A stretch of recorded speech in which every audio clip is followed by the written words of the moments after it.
Right.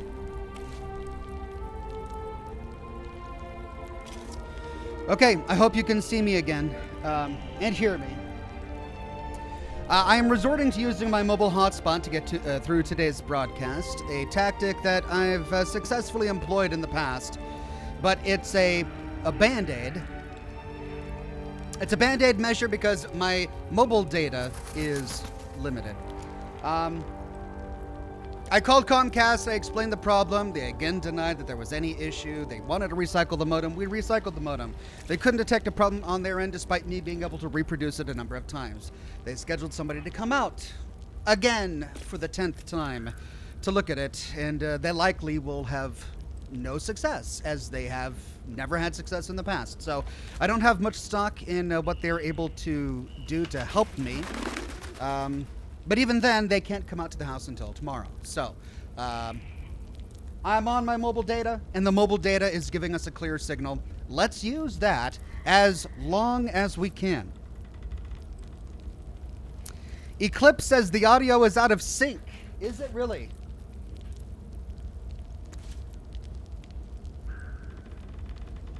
Clell Biggs says that reloading fixed it.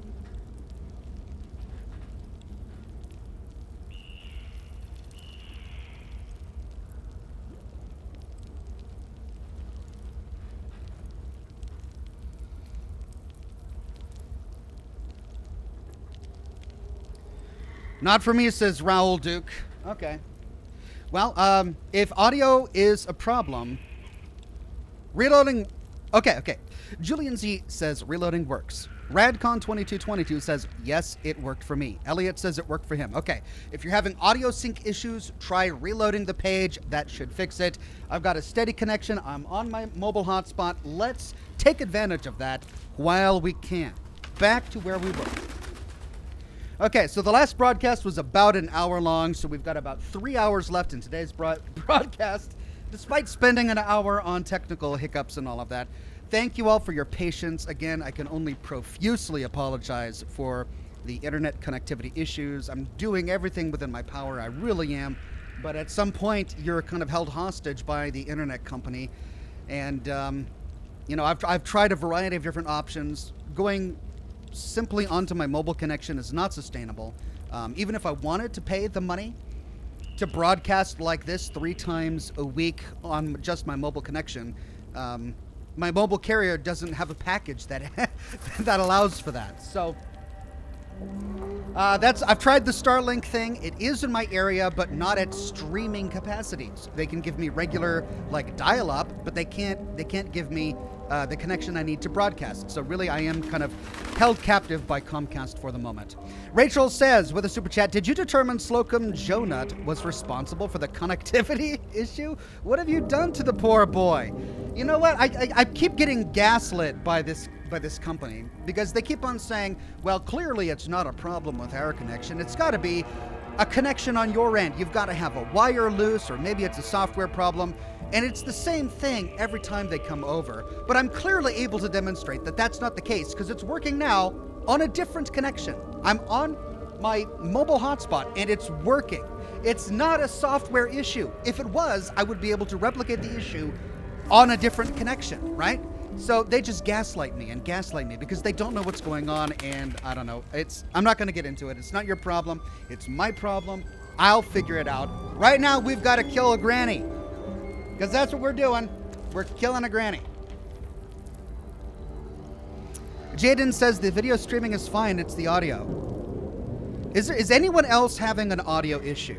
Because if you are, then I'll restart the broadcast. Because I think that'll fix the audio issue. Because I was struggling at the very beginning, as you saw when before I switched to my mobile internet. If anyone else is experiencing that, I'll restart. No audio issues, says Sparrow. Rachel says it's fine. Okay.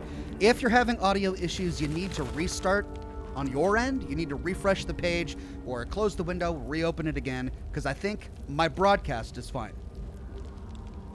Okay. Thank you, everybody. Let's try this again.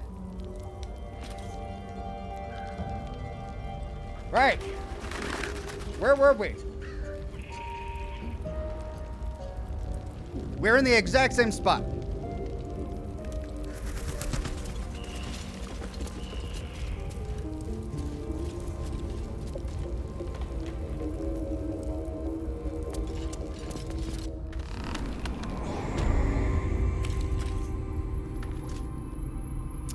Elliot says, Ox, get Auntie E down to 10% HP and then let her take her turn. Trust me. Okay. All right. Well, I'll try that. Odd X says, to avoid the poison at the hag's lair, I recommend you have Gale prepare the Featherfall and jump spells. He can cast them for free on all the party members to jump past it.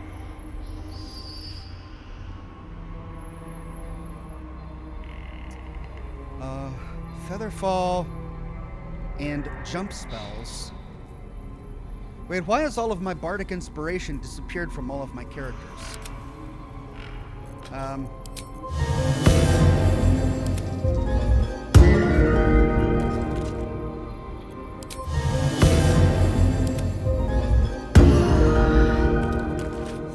She's got a Lathander's Light condition.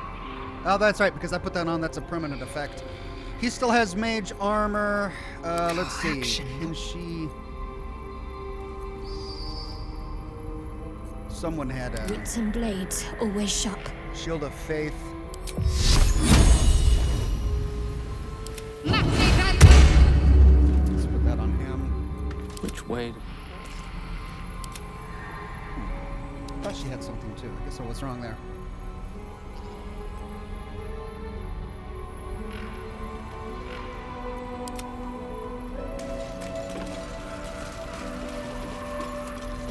Away! Away!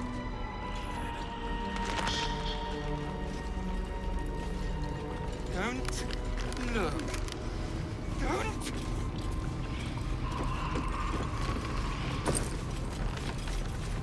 Stop. Please. Please. My sweet Callum, whose beloved asked that his beauty never fade. Don't look. Don't. That's right, we went through all of this.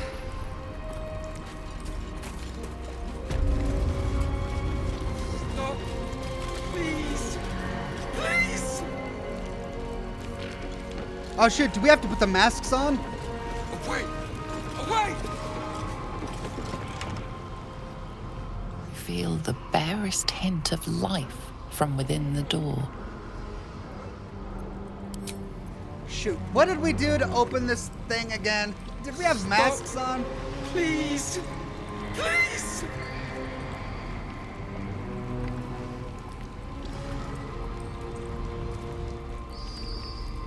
No, just walk through, says the chat. Oh. Away. Ah, okay. Thank you.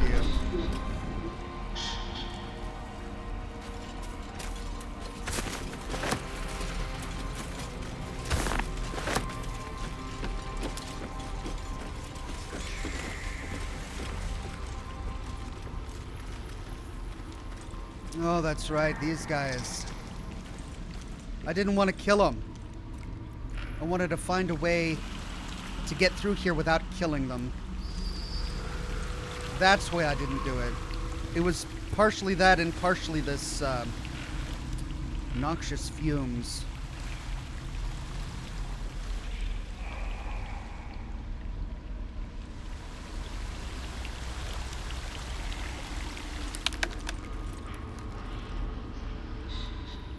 Just out of view. Carefully now. Unnoticed. Good.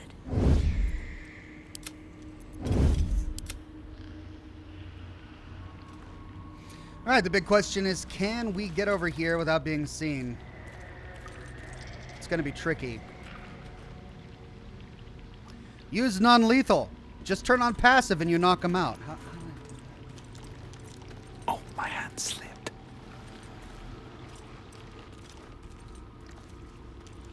Can I jump up there? Too high.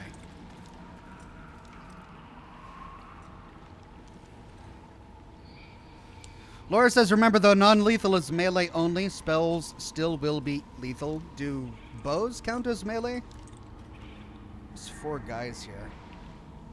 I'm beginning to remember why I just skipped this. It's just a pain in the butt.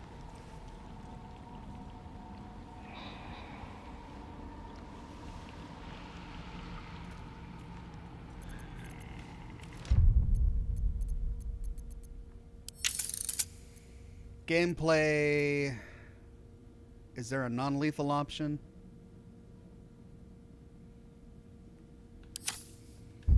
How do I turn on non-lethal?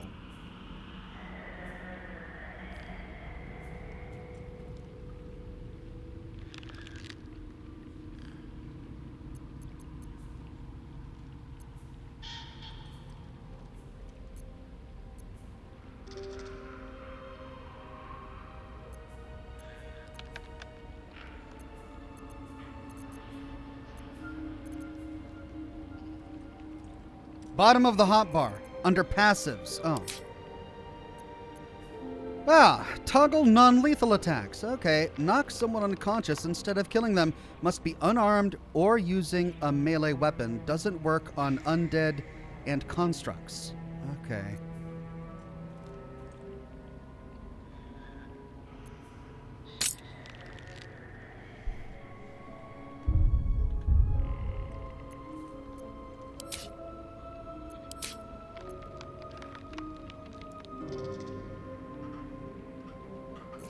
Well, I just need to get through this room without killing these guys, because they're fighting against their will.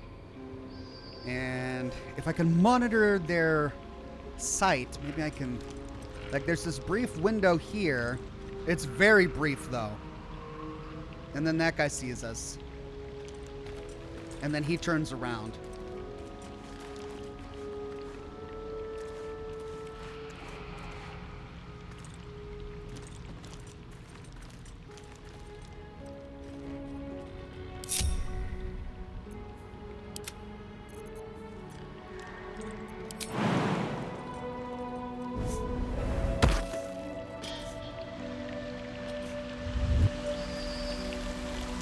Into the shadows.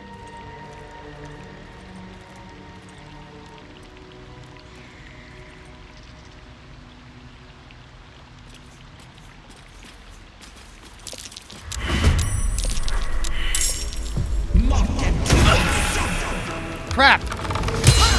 Crap!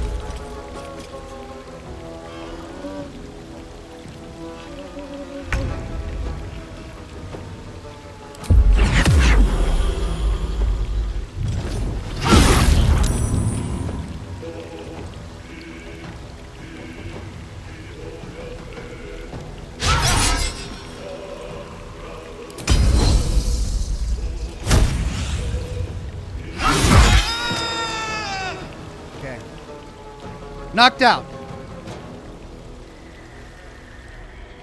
Are the rest of them hostile, or was it just that one? Can we make a mad dash for it? Don't take off their masks, says Baked Bean. Oh. Mask of Terror. Would that kill them if I took off their masks? I don't think I angered anyone else. I don't think so. I could be wrong.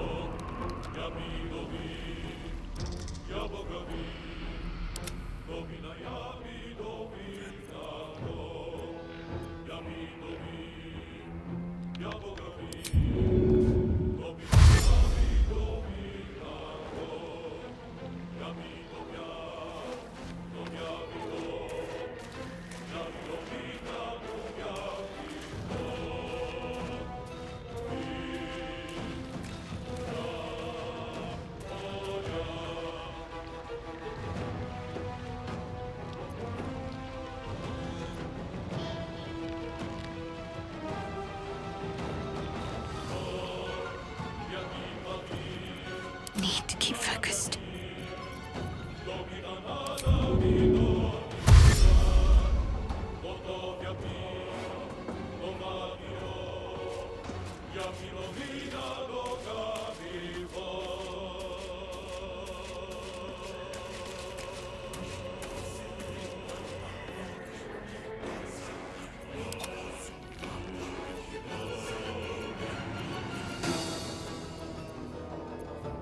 Where's Dash? It's Misty Step. Where's Dash? There it is. On my way.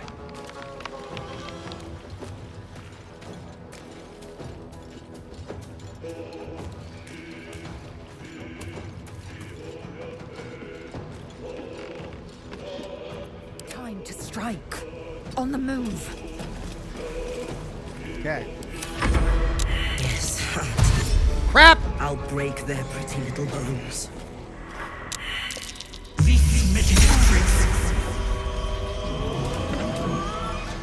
Crap!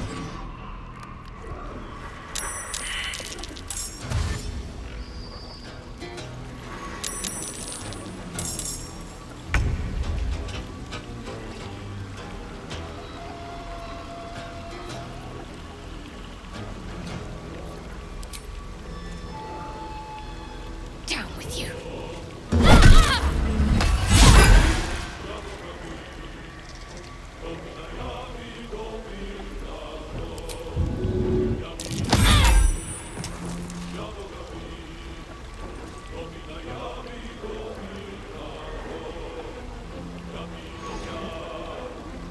Blood comes easy these days.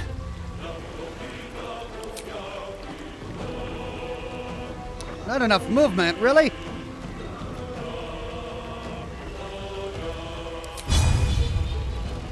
There we go. No time for mercy.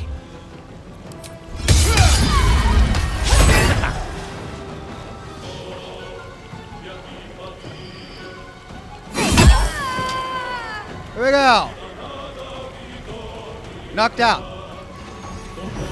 So we've got 1, 2, 2 left.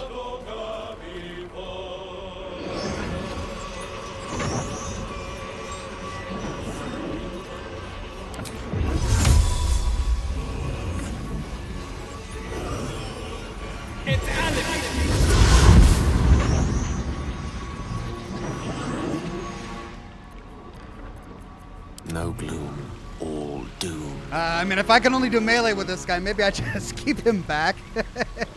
He could do his topple. I have to get him way over here to do that.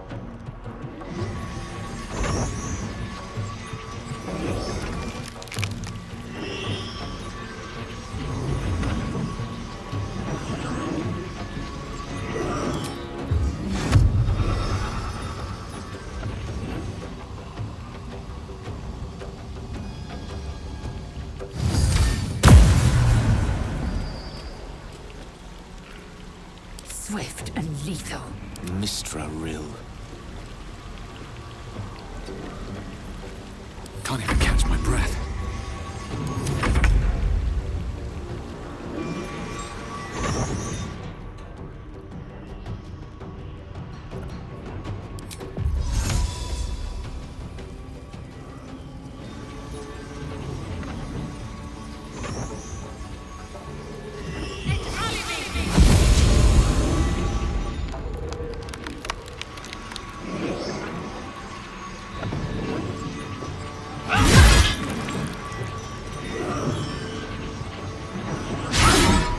Oh, come on!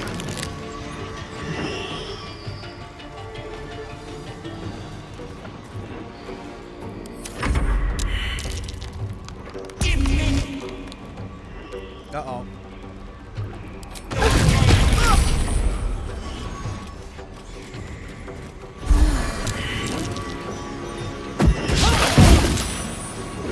Whoa!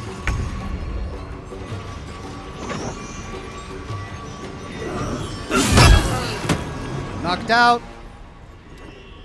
May the gods take you first. Okay, can I not get down there? 80%.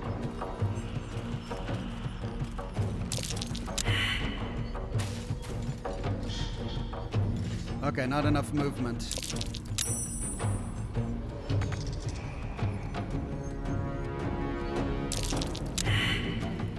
Need to find a way forward.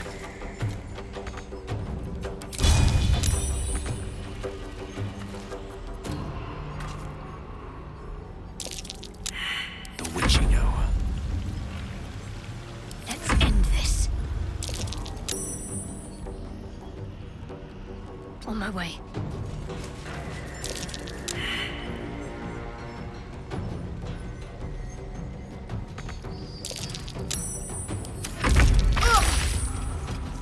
Taking position.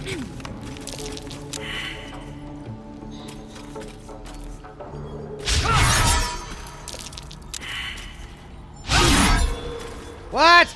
Come on.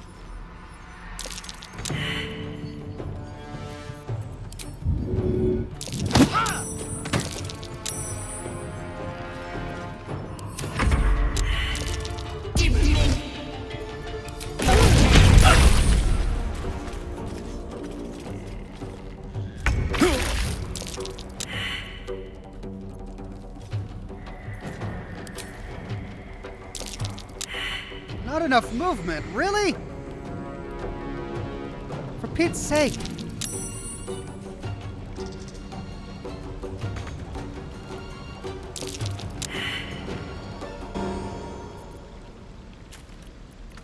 Victory awaits. Got to concentrate.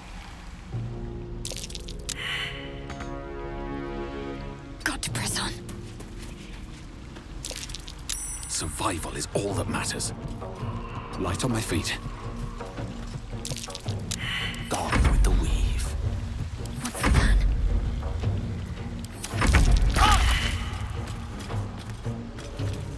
70%. Taste my fury.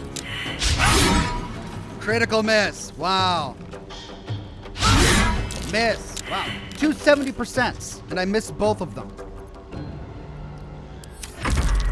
I won't do it! There we go. We gotta knock her out anyway. 80% miss.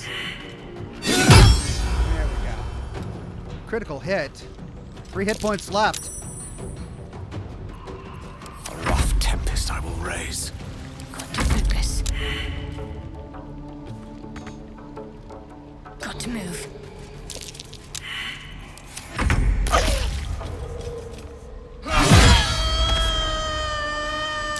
Knocked out. Okay. Shouldn't have wished to live in more interesting times.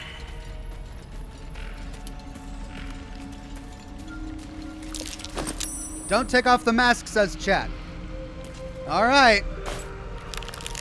To keep going.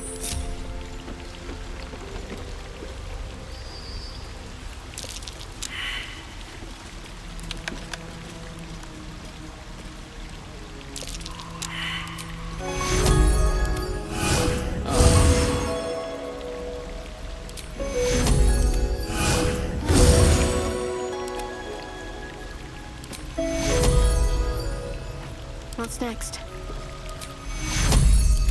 Take you.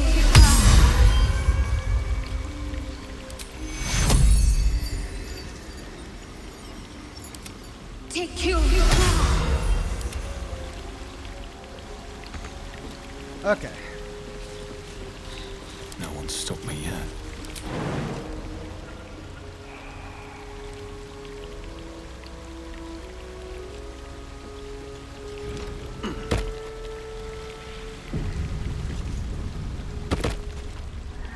Right. Well, we've got a poison cloud down there. 2 poison clouds there. If we go down there, we've got a poison cloud down there. What's emitting the poison cloud? I wonder if there's a way to block it up. Yes?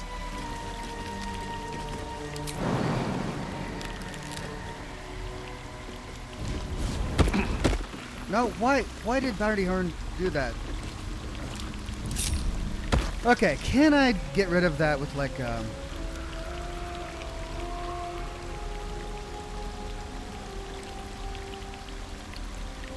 Thunder Wave would push it away, wouldn't it?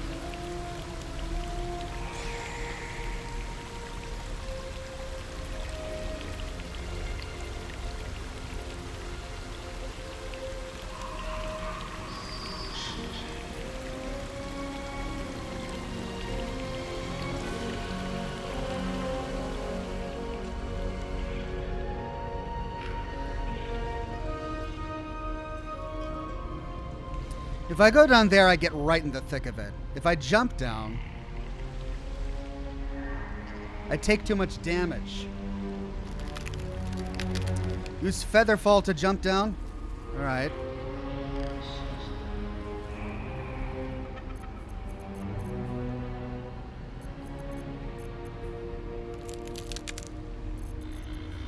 Does he have Featherfall equipped?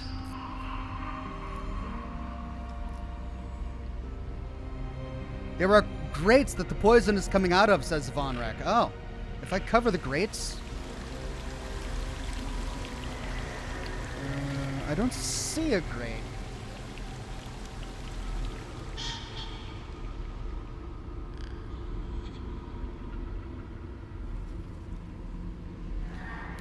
Alright, if I get down here, I can avoid all of these clouds. The thing is, I can't...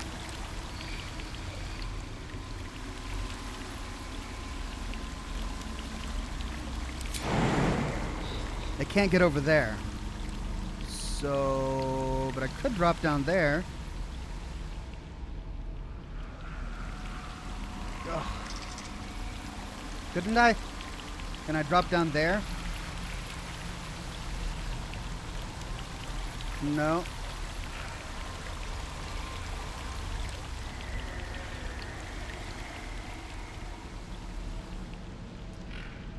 Ugh. I see. I can drop down there. Do I have to walk through the cloud first? No, I don't. Alright, so Featherfall. Is Gust an available spell? I don't know. How do I do that?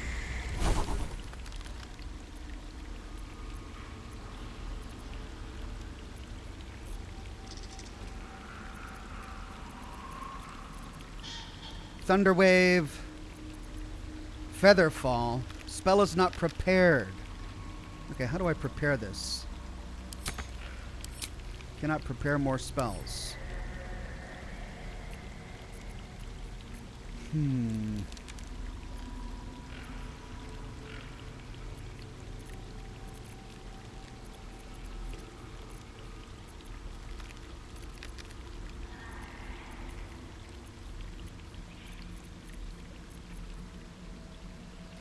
Gaseous form, spell is not prepared. Alright, so it looks like the spells I do have are not prepared. Where's Gust? I've got Misty Step. Darkness, Web.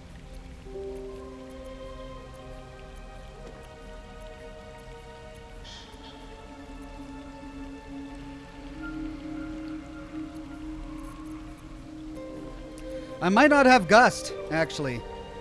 I don't see it.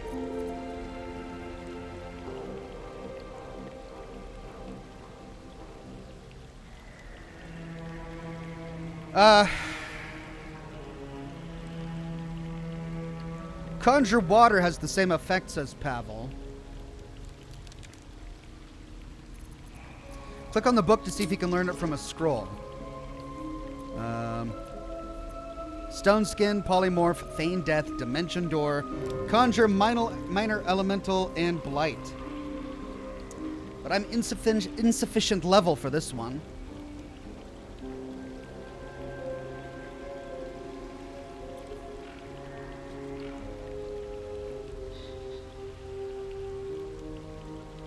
Okay, well, do I even have Conjure Water?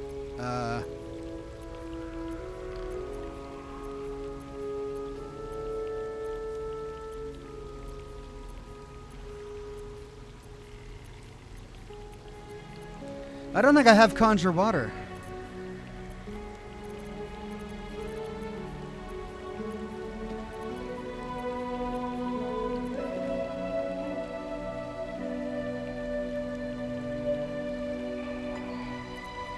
Grant flight. Bestow the ability to fly upon yourself or an ally. Lasts 10 turns. Firebolt ignites the cloud, and Conjure Water puts out the fire. Shadowheart has Conjure Water. Oh. How long does that last?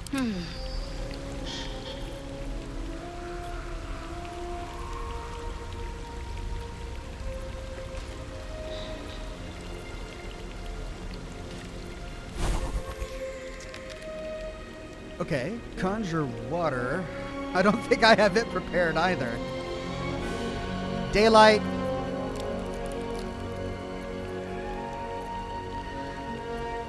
Create or destroy water.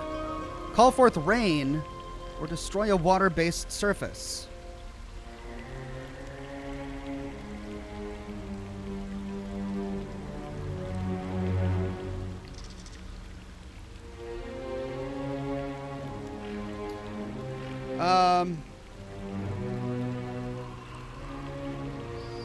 If I destroy the noxious fumes with fire, will the fire eventually burn out?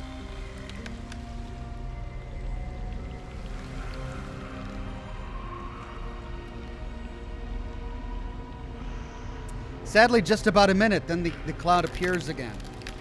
That may be all we need. So even if we get here to there, we're not going to be able to do anything. So we really got to get over here. I've got a long road ahead. Wonder if the gods are watching me.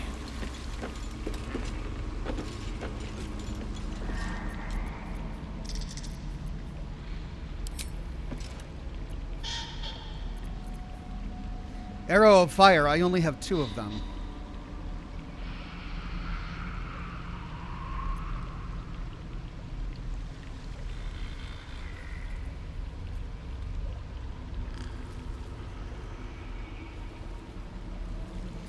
QR82 says Cleric also has protection from poison, or you can craft poison resistance potions under alchemy to not waste the spell slot, or just take the damage and bring some healing potions before the fight. Good to know. Oh, this angle is really awkward.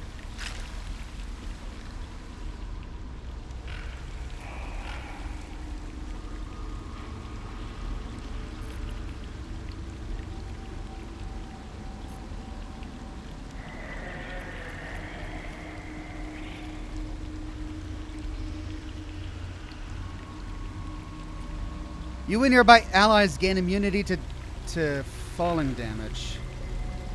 Alright, so if I use Featherfall to drop down here, that's part of the battle. That gets me somewhere. We'll do a quick save.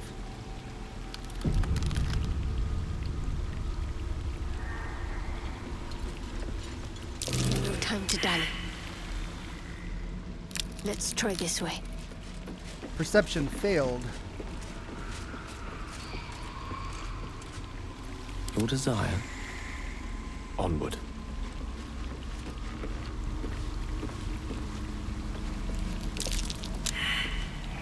Perception failed. God. Eager for battle. An efficient path.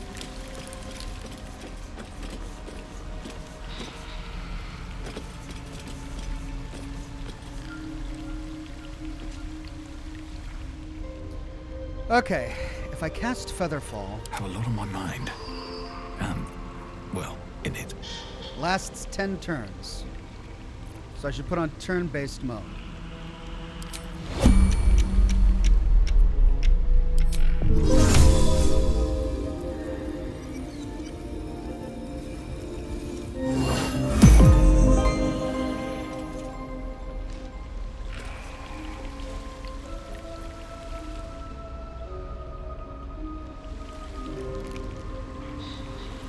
Let's get on with it.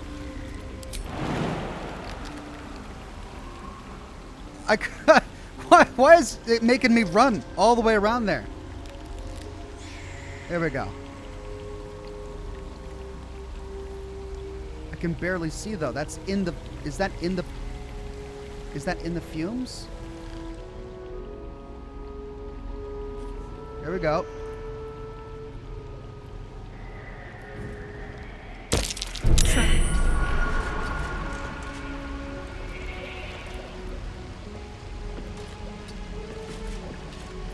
No rest for the wicked, I see.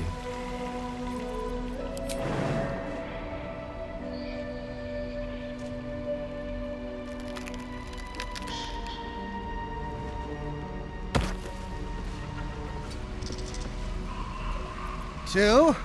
Blacketh's will be done.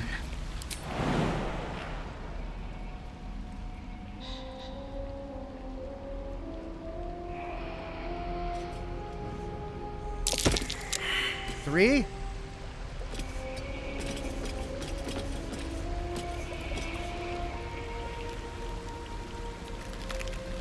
No one's stopped me yet. No, I just need to get him down there, but I used a turn to cast Featherfall, so I can't jump. Let me end the turn. There's work to do. One with the weave. Environmental turn. Okay. Here we go. At least things have stayed interesting. Back to Bartyhorn. We can jump down here.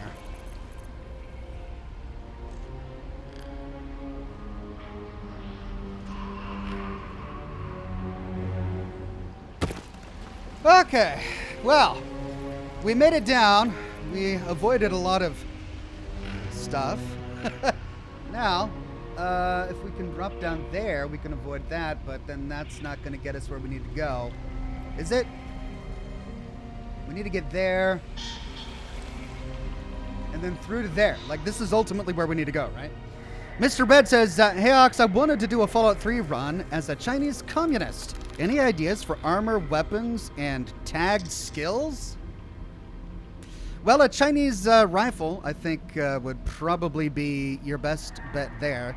I mean, there's no Chinese power armor, so power armor is out. I think there's a Chinese officer sword you could use. Really, I would go to Mama Dolce's, kill all the Chinese ghouls there, because they're ghouls, right? So it's not like you're betraying the homeland. They're ghouls and they attack you. Loot all their weapons.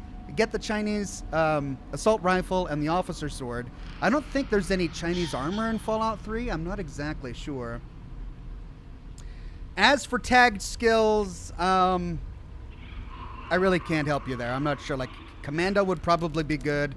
The Chinese in the Fallout universe are really good at stealth, so maybe some stealth skills would probably be your best bet. Okay, so we want to get there.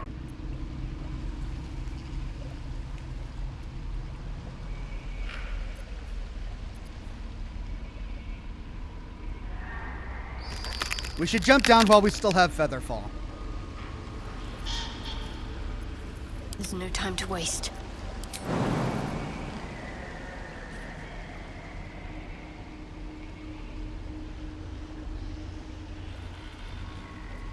Why is it making... Oh, okay.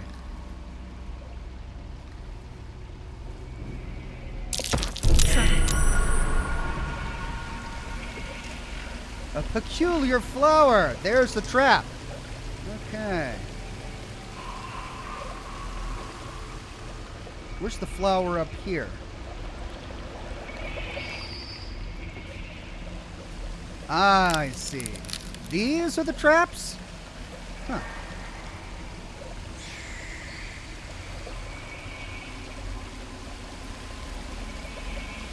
Lost in thought.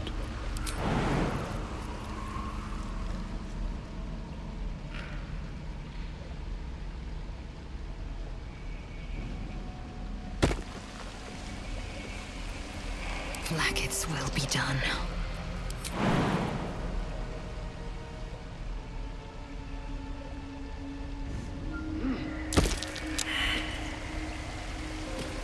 Still breathing, despite everything. Alright, I wonder if he can get over here to disarm these traps.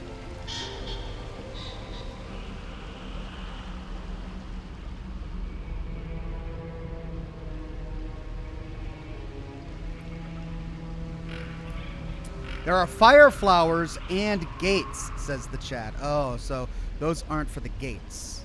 I see. The fire flowers would ignite the gas. I see. Alright. Well...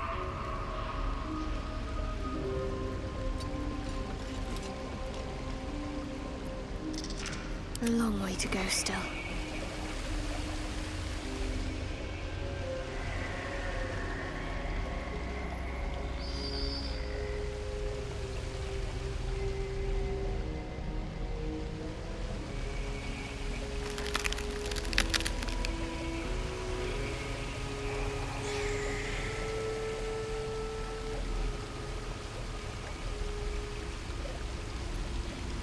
Tell you what.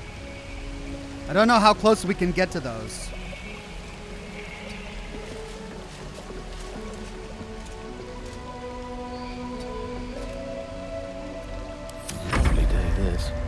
For now.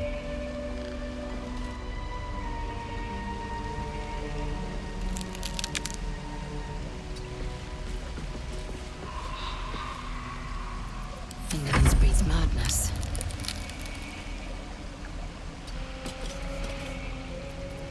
Never a dull moment. Environmental turn.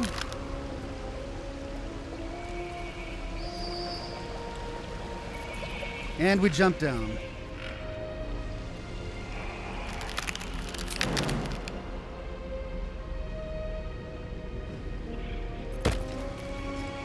Okay. Do I bother going up and disarming this? Or will I accidentally trigger it? Let's quick save.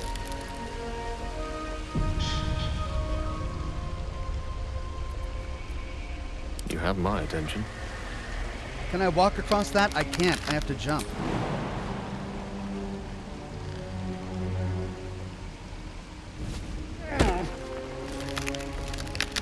Okay. Looking good.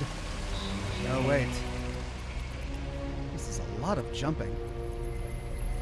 If I get down there. Aha. Aha, aha, aha. Okay.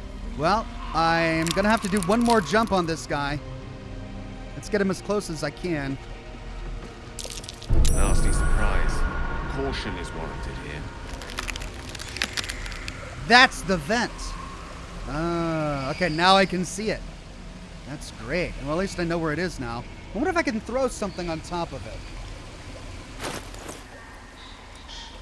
I don't really have anything, do I? If I had a barrel or a box or something, I could throw it on top of it. Or cast something to block it up. Do I have like a sticky glue spell? Oh, enough waiting. I crave blood.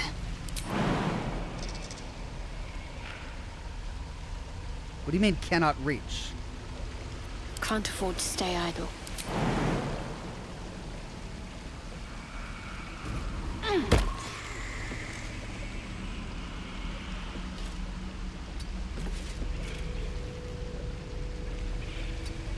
No.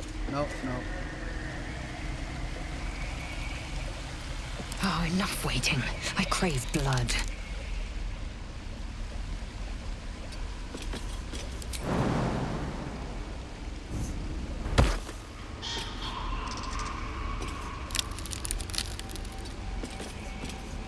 I've got a long road ahead.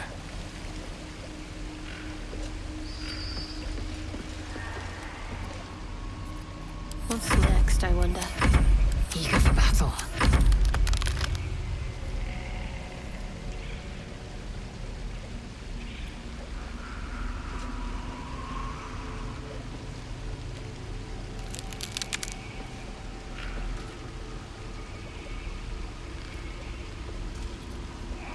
Looking ahead.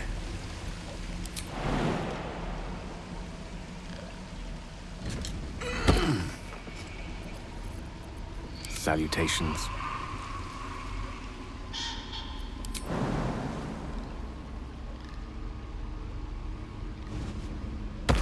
Okay, made it clear. Whew. Enough! Don't do this! Oh, there's the lady we needed to rescue.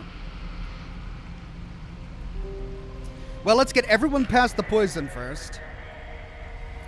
What's next?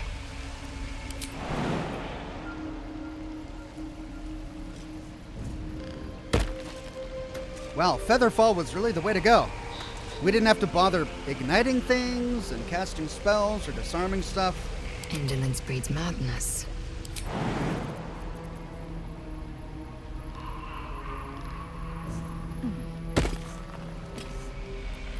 All's well that ends. Not as bad as it could have. I'm ready. Whatever it takes.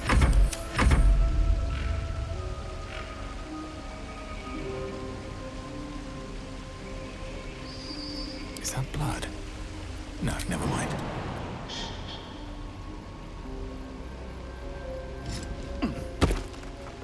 Okay. Now I think... Okay, let's quick save.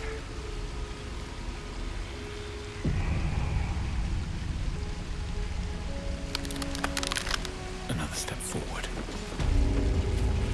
Ancient abode. There, in the cage.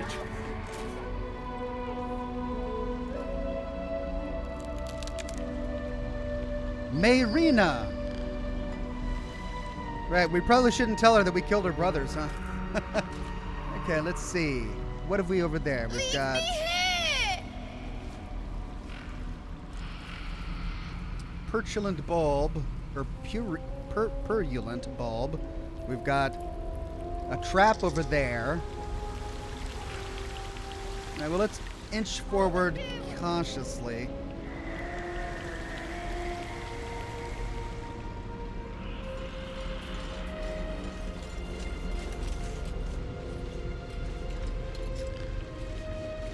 Enough! Don't do this!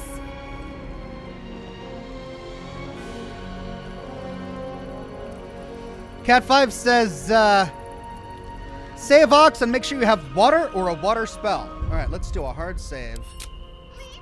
New save. What am I to do? She's got my water spells. Let's see, I've got create or destroy water. That's a tier 1 spell. How do I move that up here? Do I take one off? Inflict wounds. Let's try that. Remove inflict wounds and then place create or destroy water. There we go. Do I have any other water spells?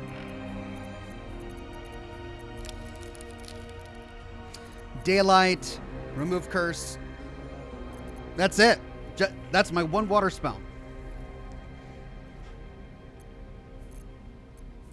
And I didn't find any on Gale. Elminster's not around, so it might as well.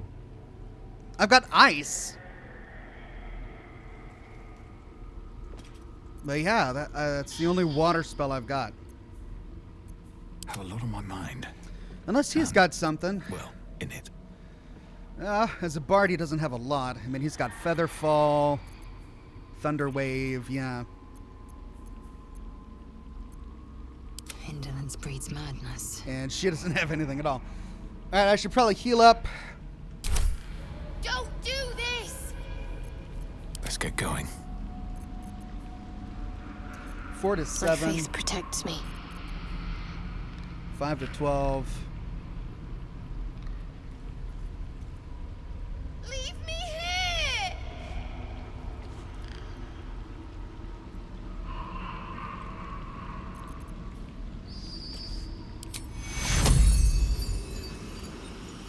Take your... Stop it! Okay. All of you!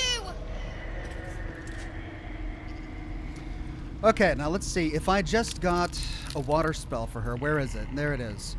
A level 2 abjuration spell. Cure a creature from disease. No, that's restoration.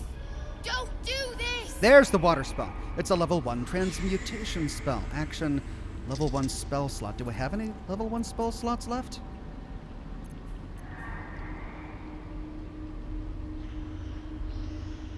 Leave me here! How can I tell if I have any slots left? I mean, it's not grayed out. But when I hover over it, it reds out. Why is that? Odex says, while you're changing spells, you should have Gale prepare and cast Summon Quasit. It's a spell you learned when you found the book with the face on it. Oh. Yeah, that's right. I did that, didn't I?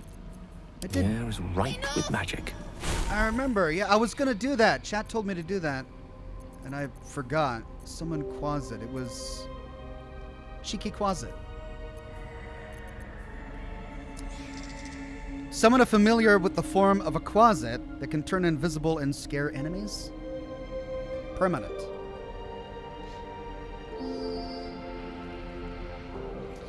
Okay, what do I remove for that? Shatter. These are all really good.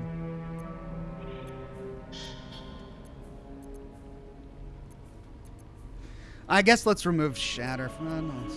Yeah, let's remove Shatter for now.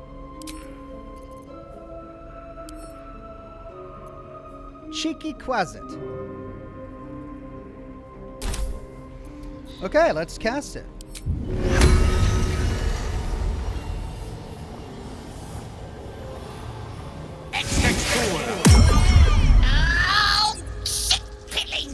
rag! Whoa! Never summon shovel! Never feed shovel! Now call shovel! You recognize the tiny fiend, a quasit. Wicked creatures, often used as familiars. Wait, you're not Illy?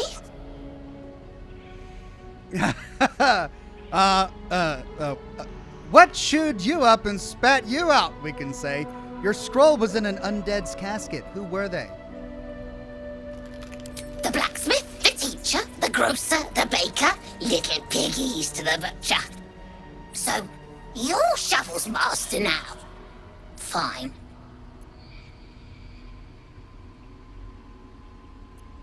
This Illy you mentioned, who's that?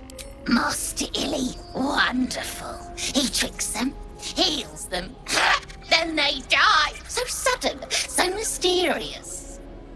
Shovel comes, Shovel takes them, then we raise them, make them walk. Necromancer, your kind call him. Fun, I call him. We could say necromancy is an abomination, or... That does sound fun. Well, so what happened to him? Don't know. Don't care. Wait, are you horny for the book? Illy never shuts up. Book this, book that. Blah.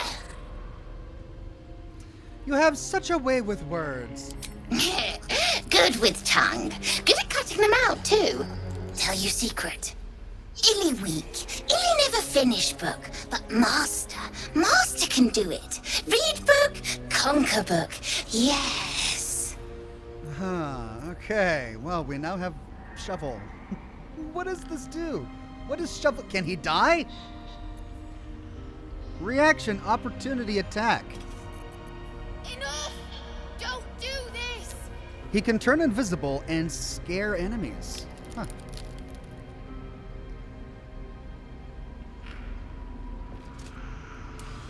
Alt Grendel says chat is suggesting a short rest. All right. Action, not reaction.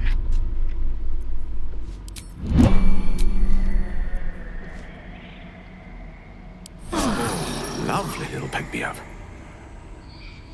Okay. What to do? Stop it! All of you!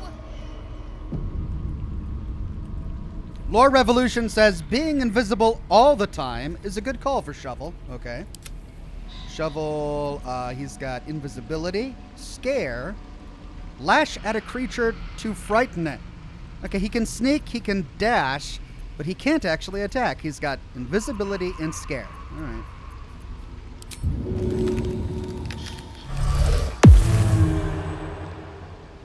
Shovel used invisibility. Leave me here! No time to rest. Okay, down we go. One day I'll catch a break.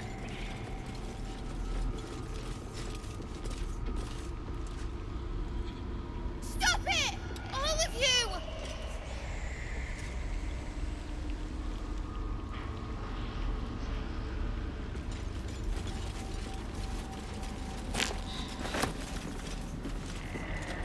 Knock, knock, Granny!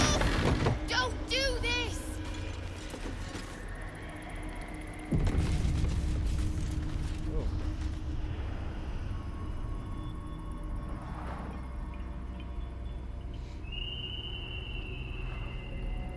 Tony J says, well, I guess we should leave her here. No, I'm not going to leave her. I want to kill the granny first before I get her out. Wow, what is all of this? That's a ton of stuff. And then a portal? Oh, to the mushroom circle. Right.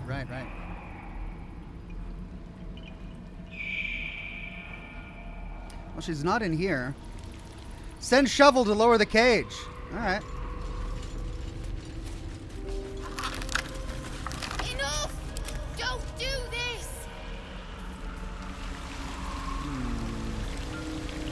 I'm guessing the control orb.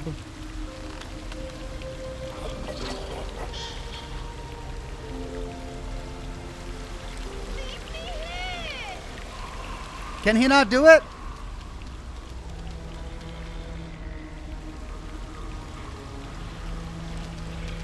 I guess he can't do it.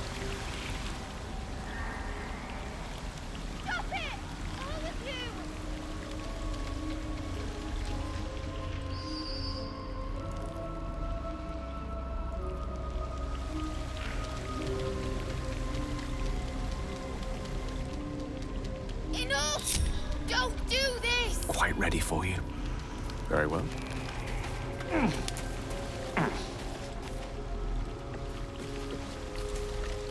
Let's get on with it. I'll take this way. You want the girl so bad. Fine. Whoa! The cage won't last. Oh, that's why you wanted me to put fire. Where did she come from? She just appeared out of nowhere. Okay.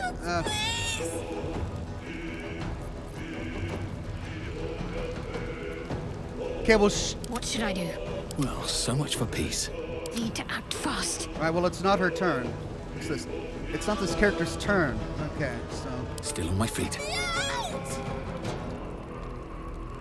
Auntie Ethel. Auntie Ethel. Hag's trickery. Oh. So she's a mirror image of that.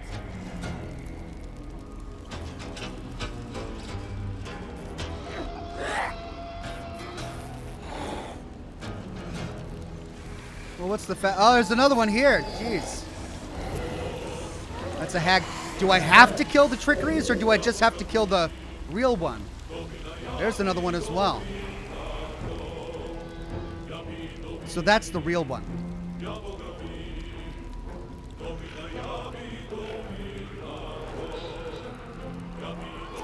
Lore Revolution says if you use the orb in time, you don't have to extinguish the fire. Oh. I see. Provokes an attack of opportunity. So my cleric's the closest one.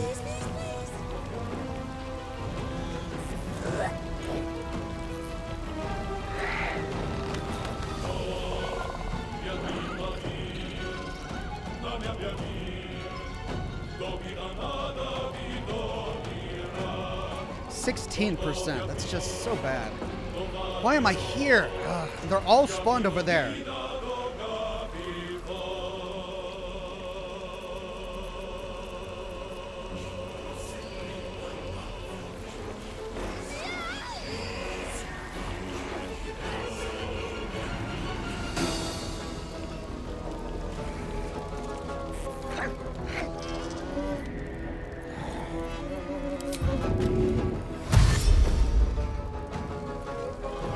Have to keep going.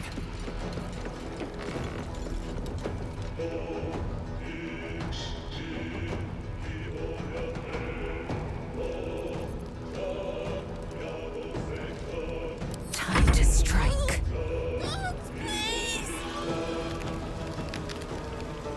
My path be true.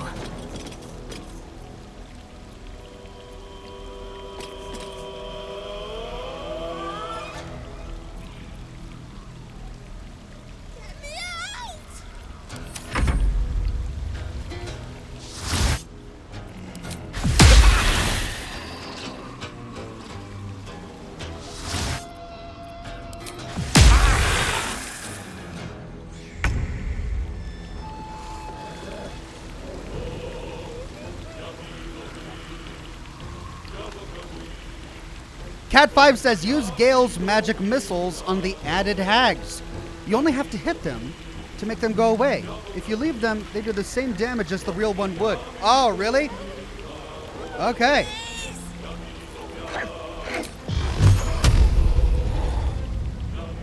Create an additional dark per level.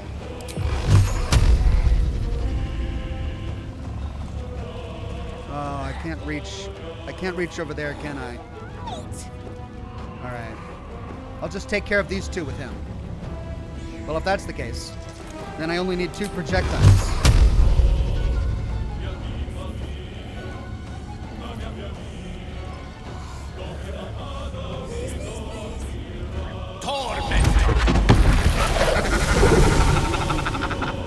Nice.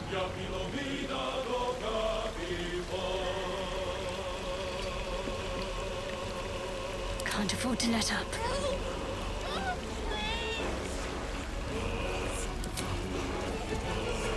Not enough movement. Create water, destroy water, create water. There we go.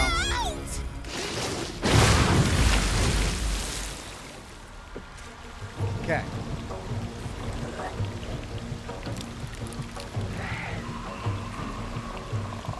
Onward. Enough! Don't do this!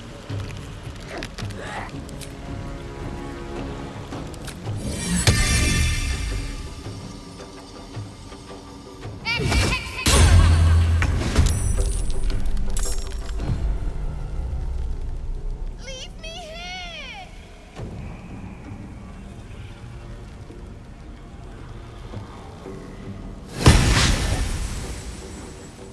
I speak, they burn.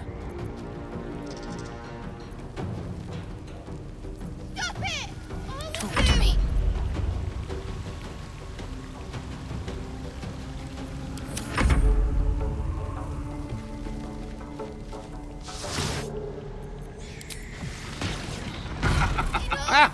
There we go. Leave me here! All right, all of the doppelgangers are dead. Don't let that Let me out of this hellhole! Whoa, whoa, whoa, whoa. What just happened? What just happened?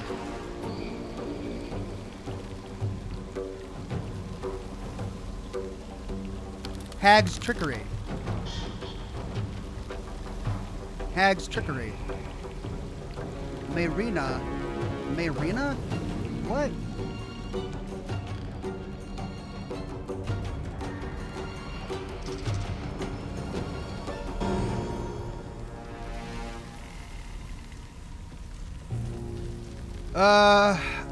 Okay, only... I'm so confused. The hag disguised itself as Marina. Oh. This one's wet. This one's not. So is that the real hag?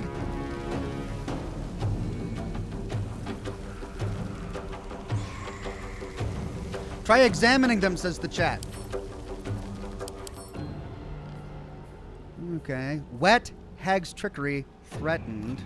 Resistance to fire, vulnerable to lightning and cold.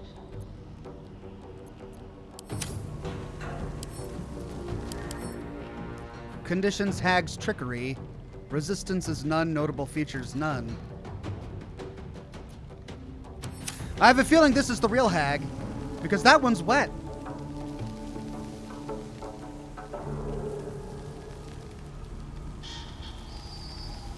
Von Rex says that is the real hag. What do you mean that? What do you mean that is the real hag? Is the wet one the real hag or not?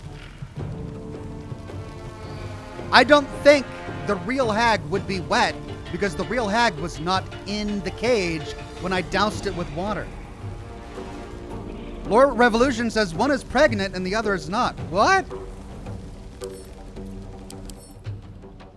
How can you tell if they're pregnant? The wet one is not the hag. You're right, says the chat. Okay, thank you. Humanoid, medium. How can you tell if they're pregnant? There's no condition. Hag's trickery. There's no... All right, so if she's wet, she's the real human, which means she's the hag. Let's get her.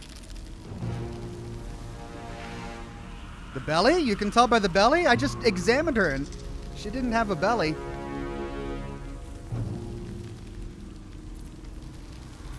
Okay, let's see.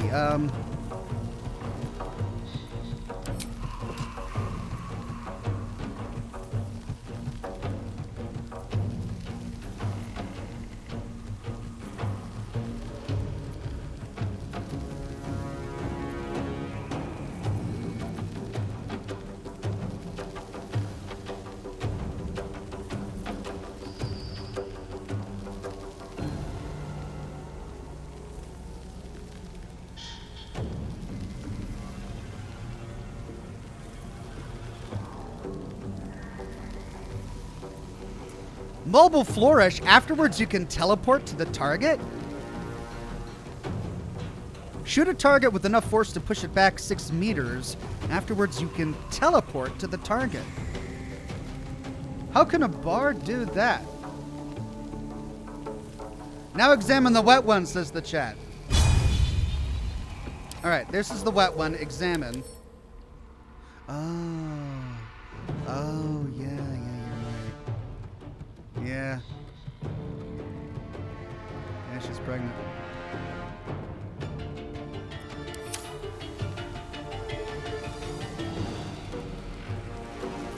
Where was I? Here we go.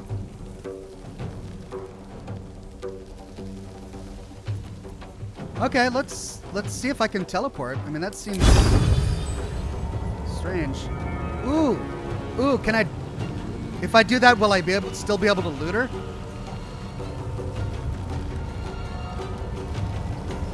I'm gonna go quick save, just in case. Let's get this over with. Bloody clever clubs. Thank the gods. Okay, how do I teleport to the target now? How do I teleport to the target? That's weird. I mean, I could Misty Step over there, but why is it a disadvantage? Target is outside normal range.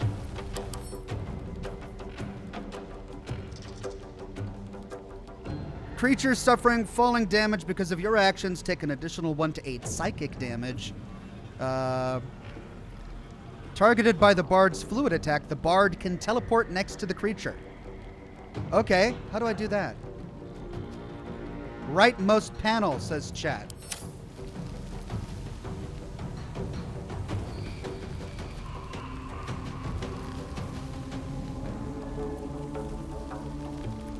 Oh, mobile flourish teleport. Oh yeah. Well, I can't get close to her.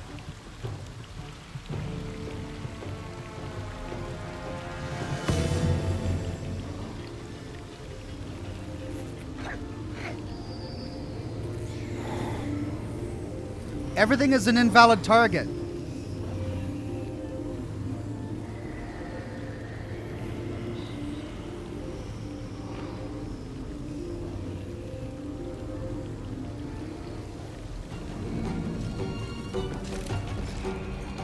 Let me move closer.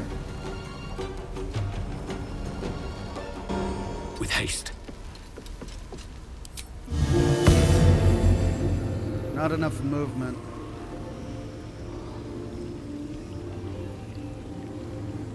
Crap.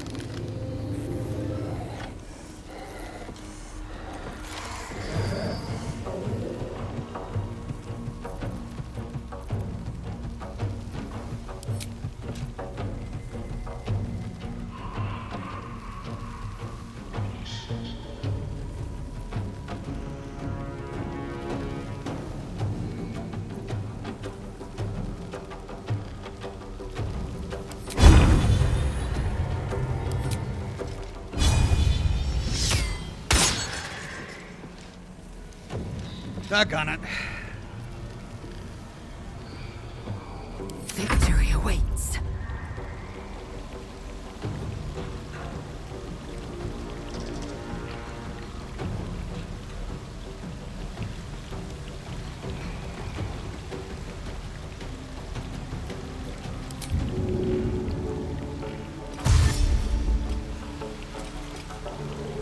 Make way.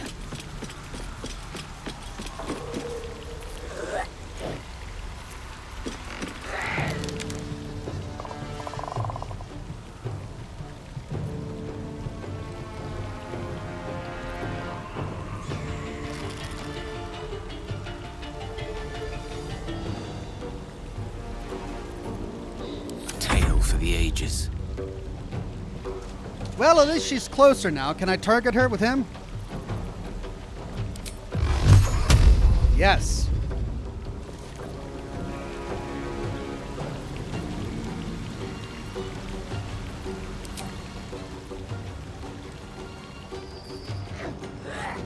55% chance.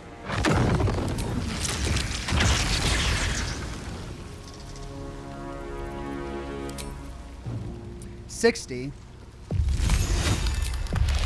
60. 60. 60. 100. Well.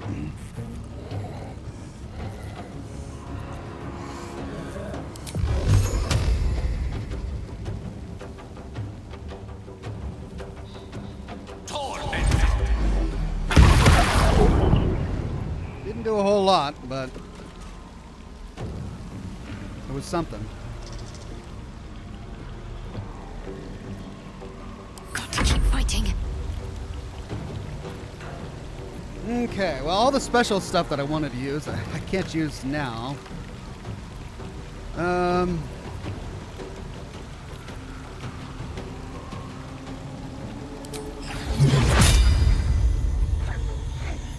Doggone it, Lysel's in the way. I could move Lysel out of the way, though. I am fury. I am death.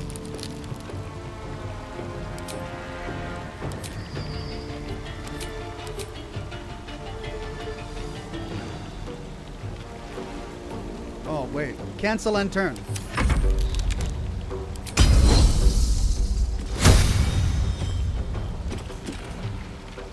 Oh, she can't. Oh, crap.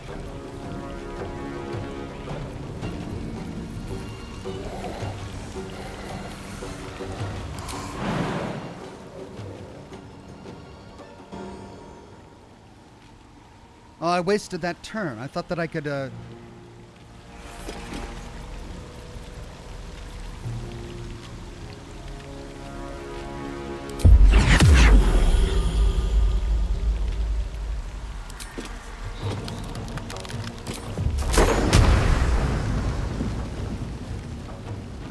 There we go. 2 to 16 damage. It just pushes it away, though. That's really not...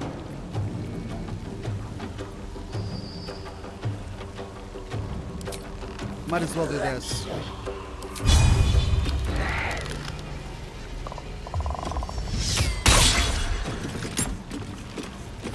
It's a miss.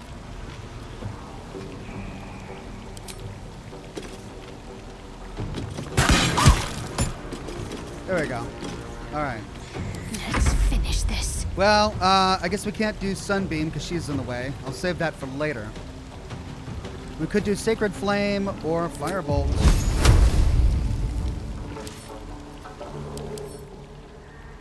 No resistances.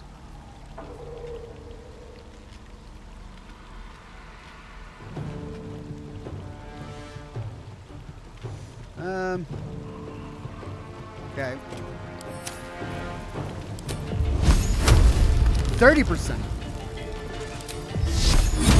Huh.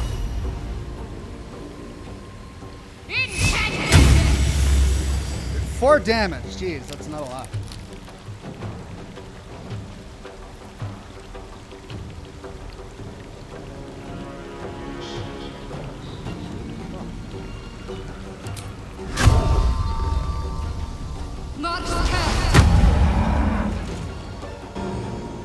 That might help if she decides to shapeshift again.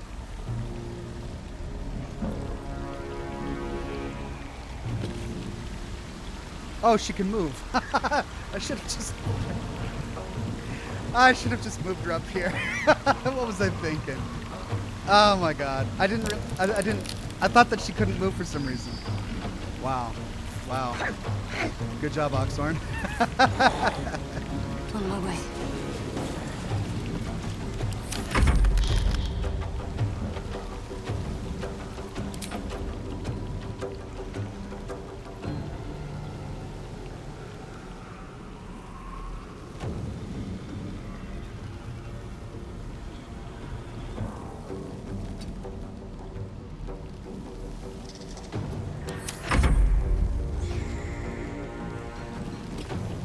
Another rat infesting Faerun. Vicious mockery.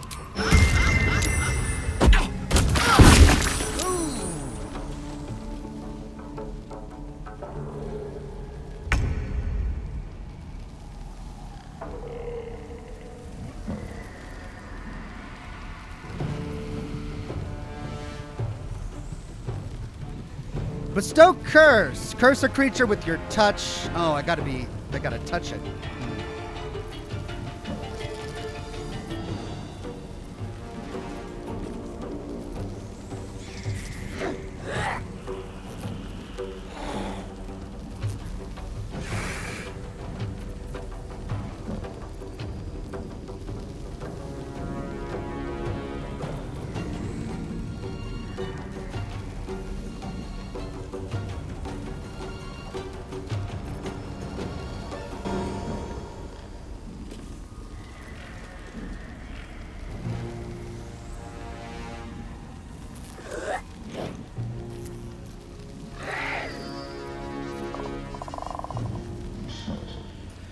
Well, frustrating.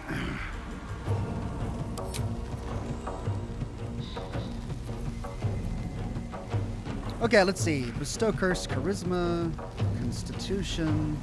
Oh, I have to choose this additional damage.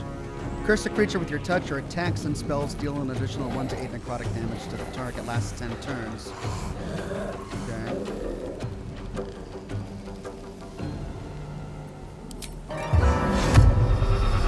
Can't reach destination, of course. All right, we'll just do this again.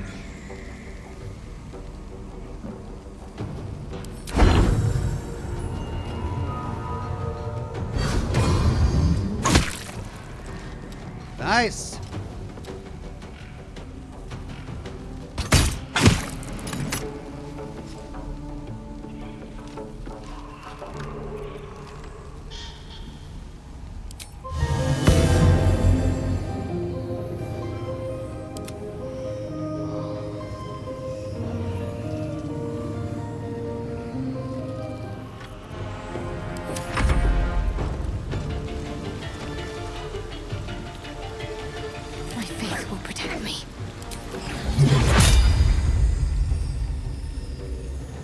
I'm not gonna get the girl, am I? No.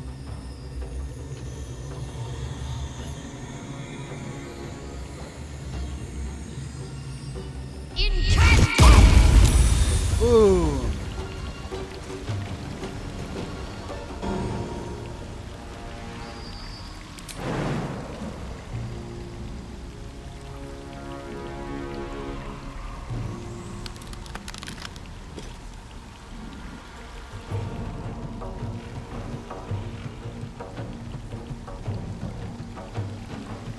Gotta get out of this poison.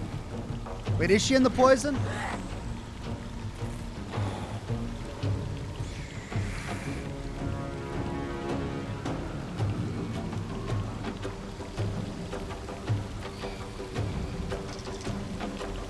Oh, I still have it on non-lethal.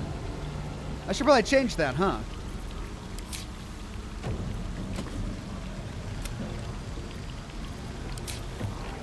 Okay.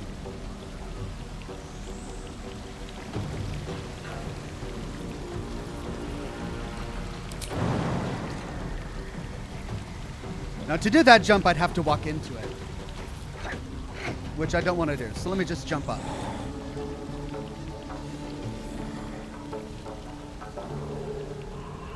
Jump towards Auntie, not away. Well, if I do that, I have to step down into the poison that she's summoned under the ground.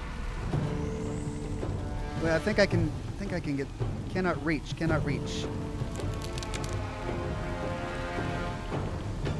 I can get there, but I have to get into the poison, and I don't want to do that. So I'm gonna jump out of it.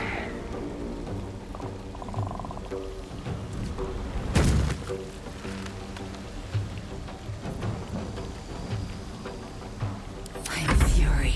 I am death. Okay.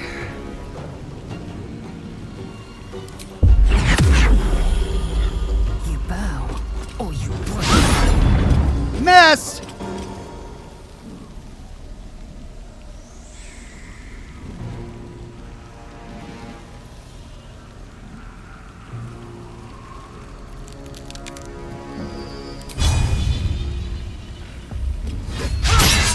Miss!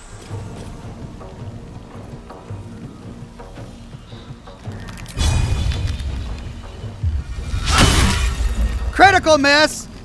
Wow, just no luck with Lysel today. Just none. What fools these mortals be.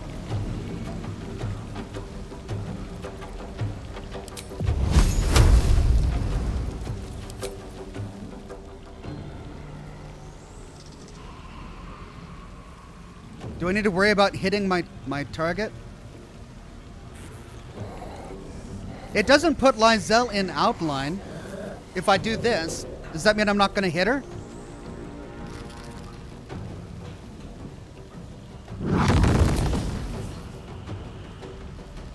Now it is in outline with her if I do that, strangely enough.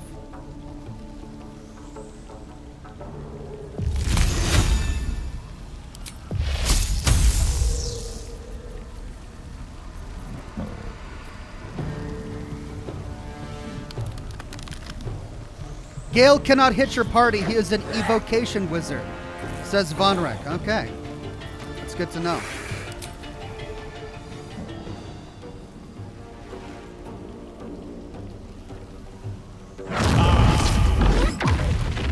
$27. Nice. Okay. Well, I like Gale here. He's doing good work here.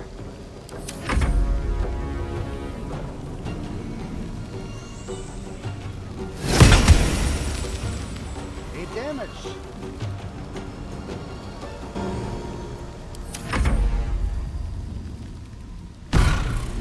Wait! Wait just a tick!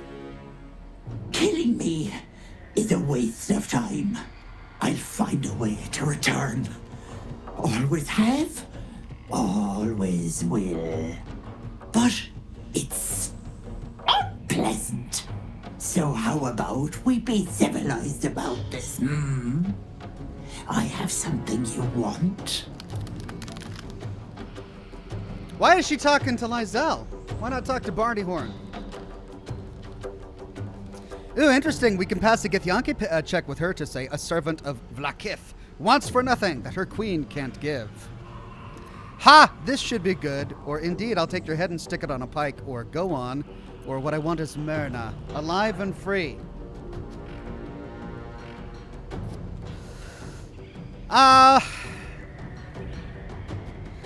Let's see what she has to say. If you're gloating now, just wait till you hear my offer, Petal. Let me leave with the girl, and I'll give you power. You want to be stronger, tougher, smarter? Done! Anything is possible. Just let me keep the girl and her babe. Ability score Not only plus would this 1. be a vile deal, it would be folly to trust a hag's gifts. It's your choice, sweetness. Wisely spoken, Gale. Lots of options here. No good can come from this. Let Mayrina go. Keep the girl. I'll take the power. I think a dead hag is the answer here. We can pass a deception check to say, my reinforcements are nearly here. Give me the girl and the power, and they'll spare you. Well, I could pass this if she was talking to Bartyhorn, but she's not. She's talking to Lysel, so I've got a -1 from charisma. Come on. Of all of the random nonsense, she talks to the closest person? Or I could pass a fighter and an intimidation check to say, I know a beaten opponent when I see one. Give me the power and the girl and I'll let you live.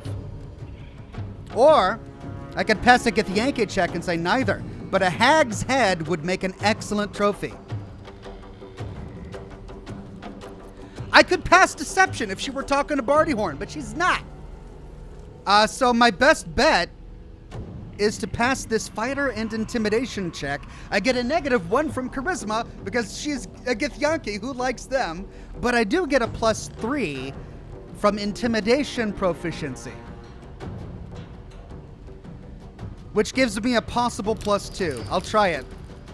I know a beaten opponent when I see one. Give me the power and the girl, and I'll let you live.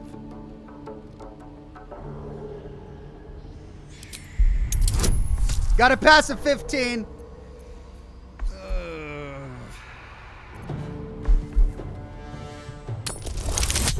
Yay! Finally! The dice don't hate me today!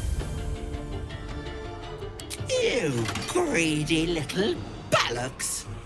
Fine. Here. Ew. Did she scalp herself? I'll not soon forget this sweetness. You have my word. But the deal. What about my husband? What happens to him? Deal's off, you dumb cow. And you've her to thank for it. Not that it matters. I'll find another just as plump and ripe. I can set up shop elsewhere. People always need lotions and potions. Crap! Can we just kill her now? We've got the power. Can we just kill her? We can say best of luck, Auntie, or get out of here before I change my mind. Or if I ever see you again, you'll be fertilizing this swamp. If I ever see you again, you'll have a tentacle for a tongue. Bye-bye, Ethel. You bastard! You ruined it! You ruined everything! I kind of just saved your life, lady. Gosh. Try to do a good deed. She's in a cage. The witch sets her on fire. And afterwards she's like, good job. You ruined everything. Wow. Wow, this lady, just look at her. I just want to... Okay, slow down. What did I do? We could say, I'm sorry. I was trying to help. Or this is an interesting way of thanking me. Or I don't need this. Good luck getting out of here on your own. Let's say this is an interesting way of thanking me. You want thanks? A slap is all you deserve. Ethel was going to bring my husband back from the dead, and now I'll never see him again. Because of you. Oh, the naivety. Oh. We could say because of Auntie Ethel, you nearly died. Yeah, or don't be naive. A hag was never going to help you. Hags don't work for free. What did you promise her? Or are you done whining yet?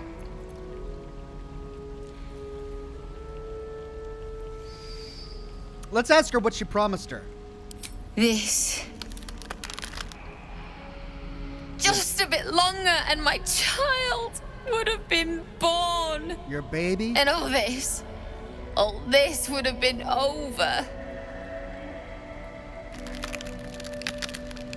You were gonna trade your baby for your dead husband? Don't judge me. I have nothing. My baby would have been raised in rags. Auntie Ethel promised to give this child a good life. Teach them magic, even. More than I could have done. Oh, also, by the way, I kind of killed your brothers, too, so... You're welcome. Bye.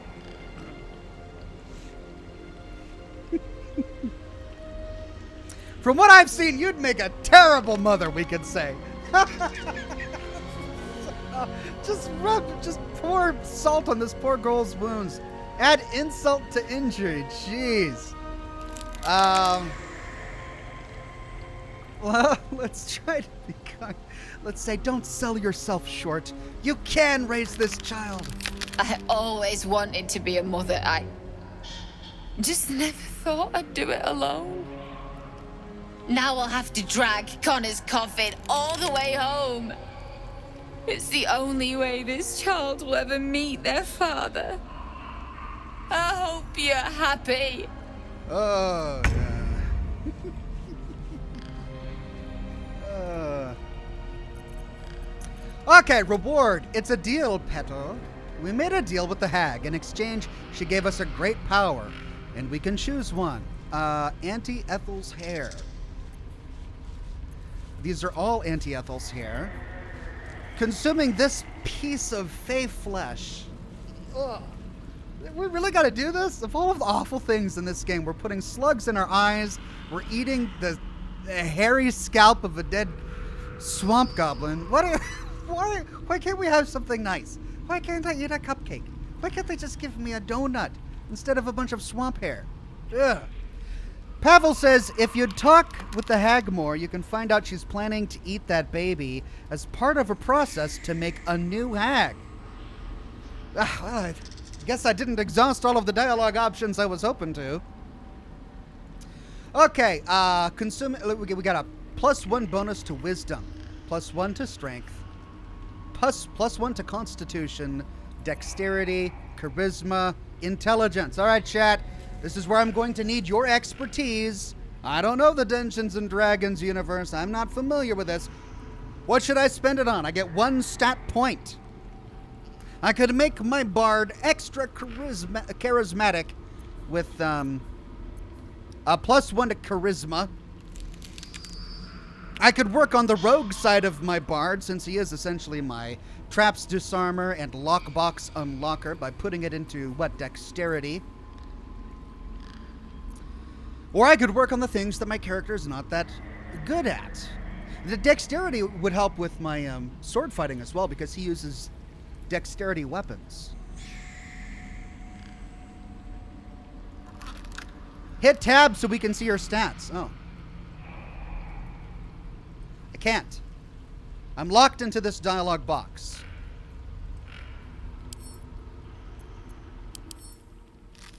But I can examine my character. I've got 8 strength, 15 dexterity, 13 constitution, 12 intelligence, 10 wisdom, and 17 into charisma. And I've got a lot of notable features here. QR82 says Dex or Constitution. Charisma has better feats to boost it.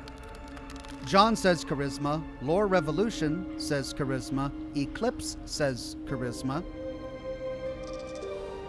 Dylan says, I usually go for Charisma or Damage or Constitution.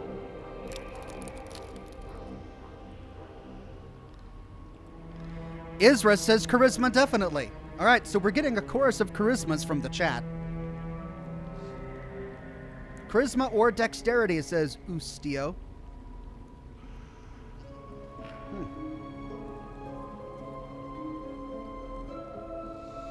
Lord Revolution says Charisma is my primary stat. I'll see the best, most immediate benefits. All right, well, let's do Charisma. 2 lice still scurry around on the little flap of skin attached to this clump of matted, crusty hair. Oh my god. Why did they have to make it worse? It's already a goblin's scalp. Why did they have to say that there are 2 pieces of lice just scurrying around on top of it? Ugh. Joden says, you already have charisma so much, I would boost rogue stats. And Odd X says, dexterity is what Barty Horn uses most. I mean, you're right, actually, now that I think about it. I do use dexterity a lot in combat. And I've already got 17 into charisma. Maybe I should do dexterity.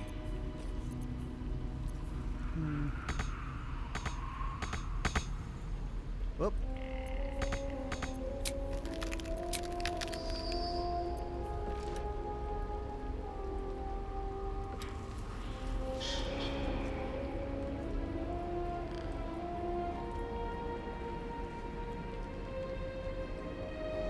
Yeah, let's do dexterity. Oh. Well, we saved the lady and her baby. And she hates us for it. How much farther can I go?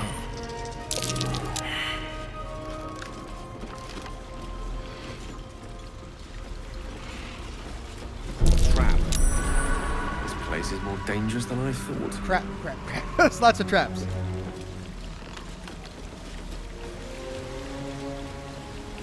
Okay, let's explore her little cave here.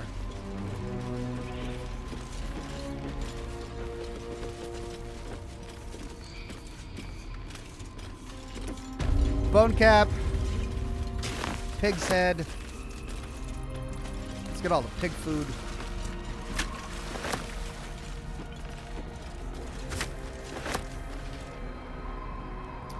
Bitter divorce. What's that? Journal updated. Save Marina. What's a bitter divorce? Clumps of hair and flesh stick out from the twisted roots that make up the shafts of this wand. Connor is scratched into the surface. What?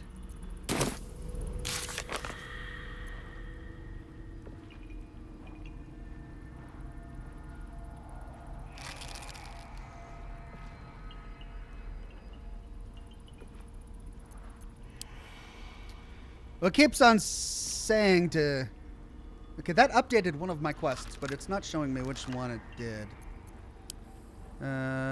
History of the Prince, Amulet, Grand Duke. Save Marina. Here we go. Bring the wand to Marina. We found a wand with Connor's name on it.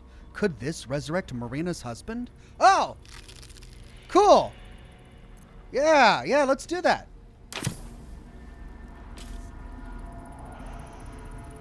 Shibify says, wait, he divorced her?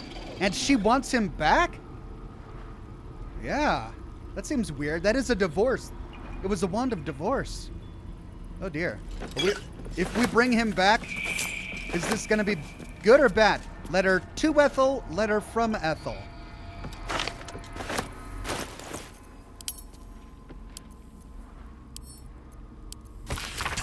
This is a letter written in elegant cursive.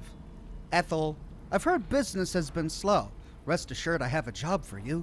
A client fled Baldur's Gate without payment. My agents picked up his trail along the Chionthar and have ensured he will pass through your territory. Do as you wish to him. In exchange, I have a girl who suits your particular appetites. Her mother's mind is failing. My contact has assured her you can help. I'll have her sent by the usual route. Letter from Ethel. Blotches of ink are spattered on this unfinished letter, written in an uneven scrawl. Dearest sister dearest, are you feeling all right, Petal? I can't believe you let some pup give you the slip. I'd be mortified. Worry not. My redcaps nabbed the bugger. They're taking their sweet time with him. The screaming stopped a few nights past, but the sobbing continues. He'll die regretting he crossed a hag. A mother with a failing mind? You know me so well. I have the most darling mask for her. You must come And then apparently she was interrupted.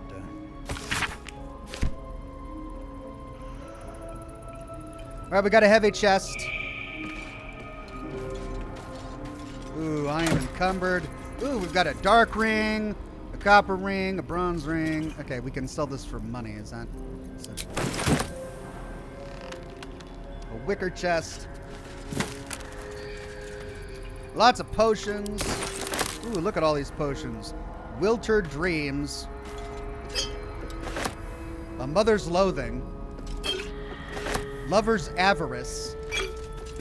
Insanity's Kiss. A Heart of Stone. Faltering Will. Broken Promises.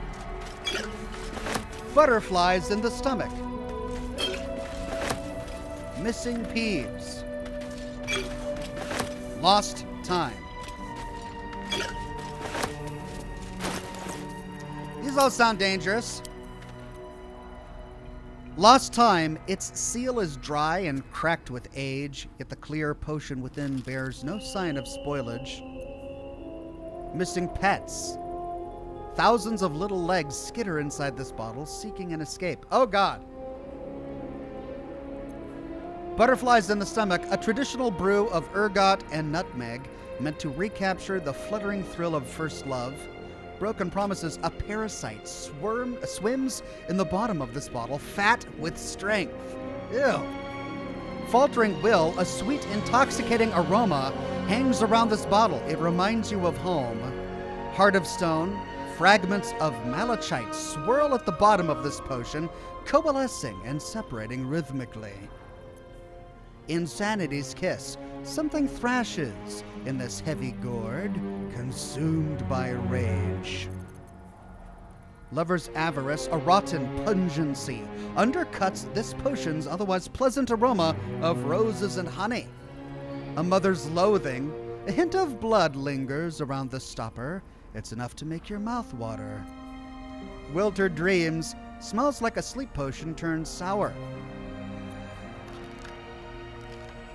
Yuck. Staff of Crones.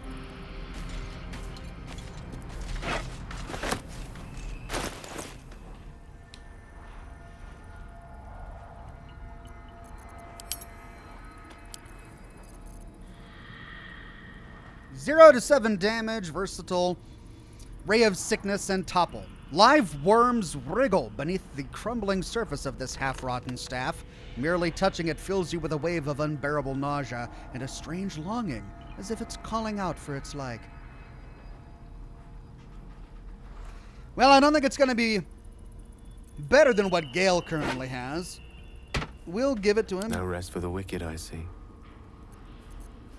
Yeah, he's currently got Morning Frost, which is much, much better. Shouldn't have wished to live in more interesting times. With haste.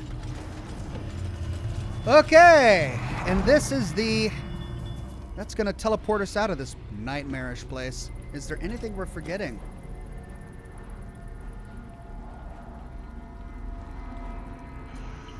I think that's it. I'm encumbered. Let's see. Yeah, I'm super encumbered.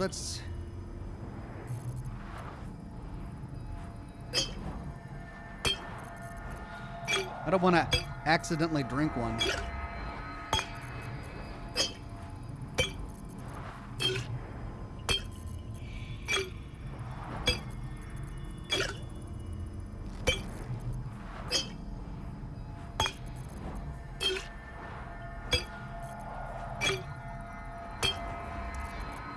And then this bitter divorce, that's a quest item. We need to bring that to the girl. I'm curious just to see what it is. The ever-seeing eye. What is that? A pale green eye pierced by the twisting branches of a dead tree. The result of a foolhardy woman begging Auntie for a favor. Okay, so it's an amulet. It gives us one protection from good and evil. Or evil and good. Alright, let's get rid of some of this heavy stuff.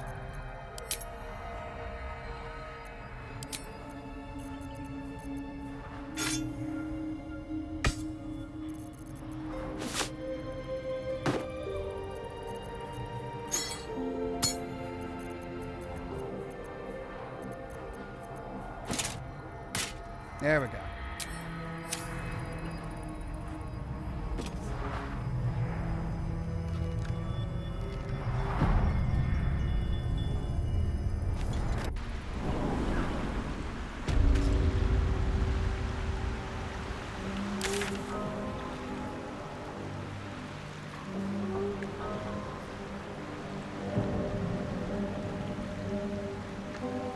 Okay, well, there's no waypoint between here and there, so let's walk that way.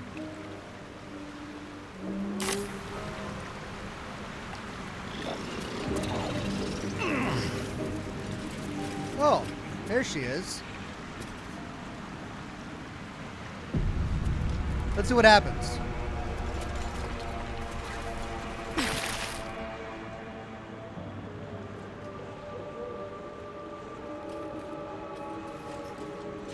Gods! Didn't hear you coming. I know I should head home, but I can't bring myself to leave. The thought of putting him in a wheelbarrow and making the journey all over again.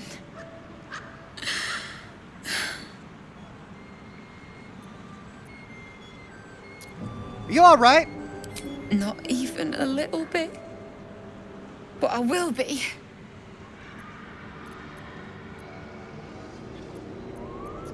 I found a wand. I think it can resurrect your husband. What? You can? You feel a surge of power from the wand. The air suddenly tastes acrid. It wants to be used. Bring it back! Bring Connor back! Please! Maybe Connor doesn't want to come back. You know, maybe he kind of offed himself because of a bad marriage or something. I don't know. Well, let's see what happens. If we don't like the result, we can always save scum. We could snap the wand in two, or we could point the wand towards the coffin. I gotta find out. Let's point the wand towards the coffin.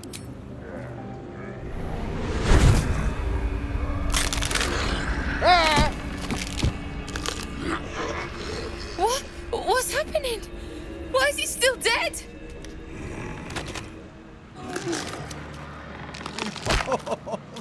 She wanted a living husband. You feel something pull at you. The creature yearns for a master. Oh no.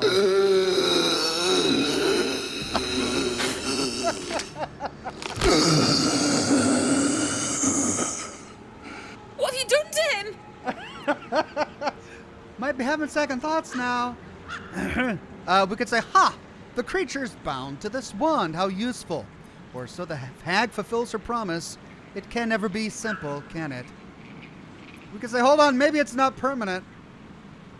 Let's see. The hag fulfills her purpose here. But this isn't what she promised! I wanted him back the way he was, not this! This is your husband. Do you want him or not? Or, don't worry, I have the wand. I'll make use of him. Or we can always bury him again. Or we could kill the undead abomination.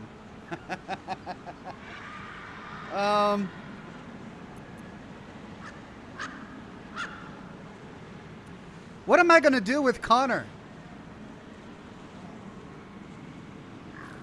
I mean, maybe he can help clean up camp. We can say, don't worry, I have the wand. I'll make use of him. You bastard! Give him back! I thought you were going to help! I thought... This poor lady. Using Ethel's wand New wasn't the colours, best new idea. destinations, perhaps.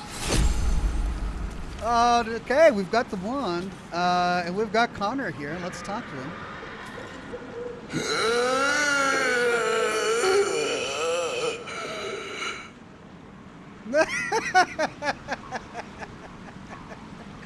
And he's smelly. Marina's husband, Connor Vinderbald, smelly. And she runs off. What am I gonna do with a zombie? He's just gonna die in the first battle I have. I don't want a zombie. I'm gonna reload my save. I want to see what else happens.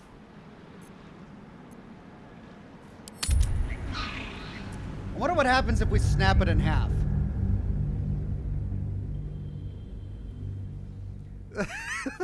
just add insult to injury. Just snap it in half right in front of her.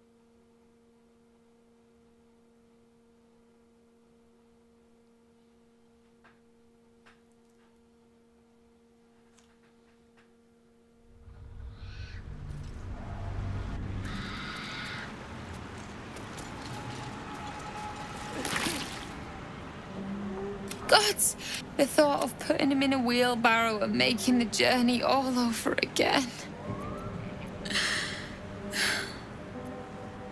Whining won't get you there any faster. You're a miserable bastard, you know that? You could leave him here. No! He deserves a proper burial. He deserves some rest. And he won't get that here. Rest, huh?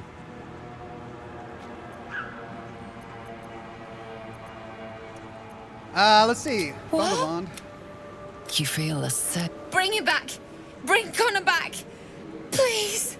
Let's snap the wand in two.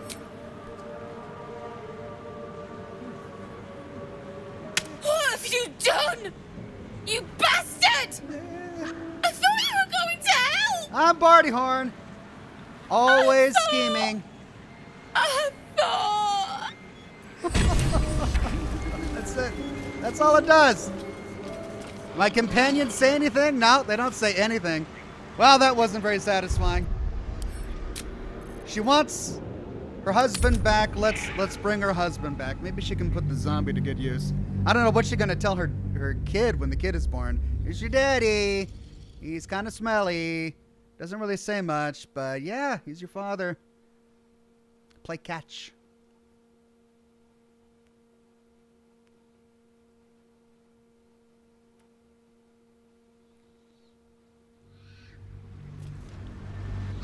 Okay, take 3. New colors, new destinations, perhaps. Gods, the thought of putting him in a wheelbarrow. What? You feel a Bring him back!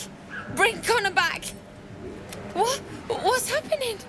Why is he still dead?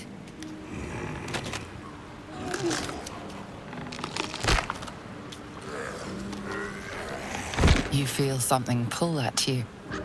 The creature yearns for a master.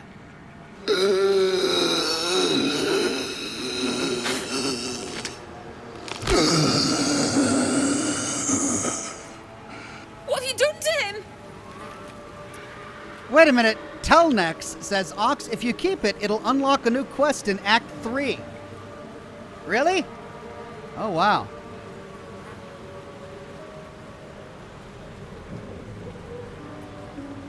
Huh, the creature's bound to this wand. How useful. He's not a creature. He's my husband. I wanted him back. Back the way he was. Not this.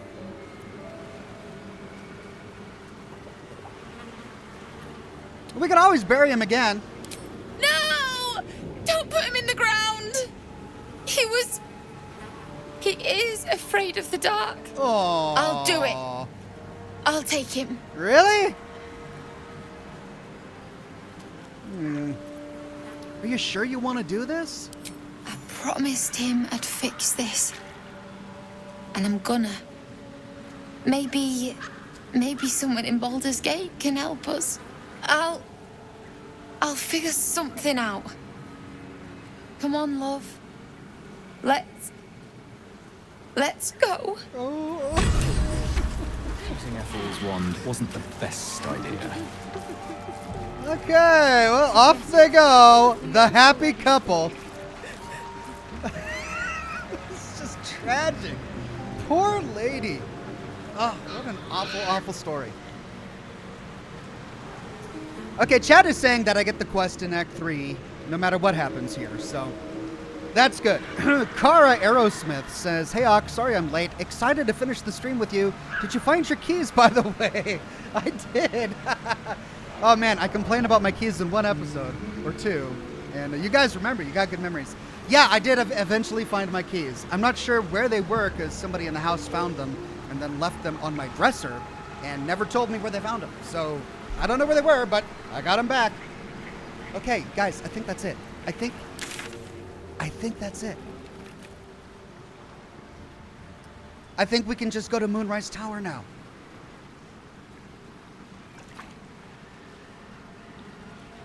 The question is, do we go via the mountain pass, or do we go back to the Grim Forge?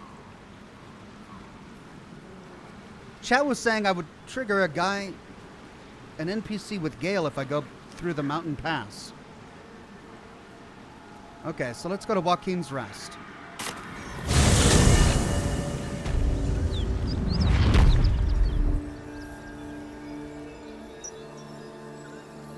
Great God, allow us peace in this plane and beyond. Teach us care when we would be reckless. Teach us certainty when we would have doubt. So when you've spoken, Who's speaking? Is that Shadowheart? You triggered either way, says Pavel. Oh, okay. Dylan says, I recommend going through the Underdark. Oh, okay. Well, let's do that then. Grimforge.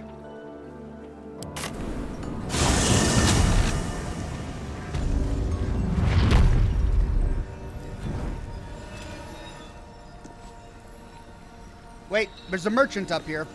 Let's lighten our load a bit. Moving in.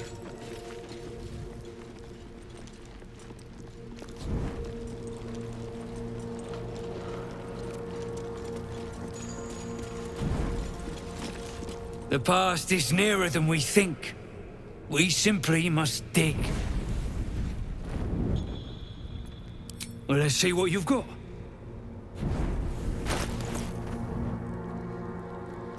Okay, let's get rid of some stuff.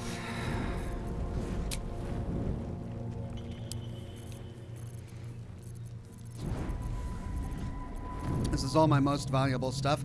I'll probably regret it if I start selling magical items, but I don't need a silver goblet. Wait, trade or barter?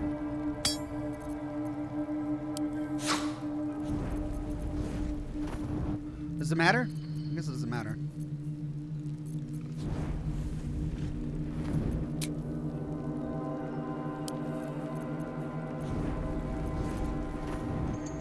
I thought I ate this.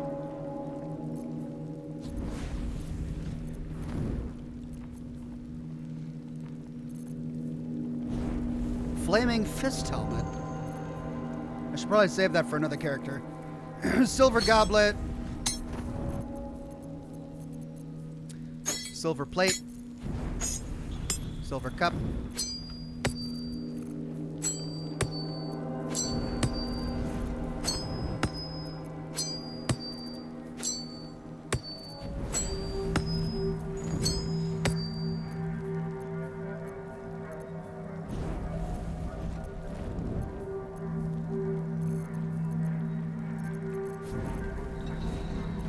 Sell your magic items, says chat. Really? Problem is I haven't gone through them all properly, and I don't know which ones are good and which ones are bad. The skin burster. And I don't want to deal with that right now, so I'm just gonna...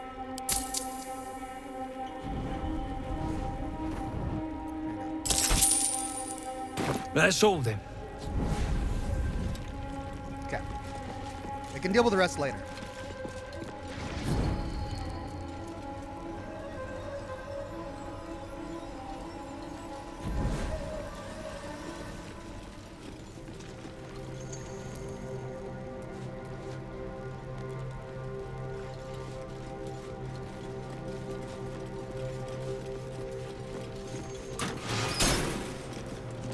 Give the bracers to Gale, says Von Reck.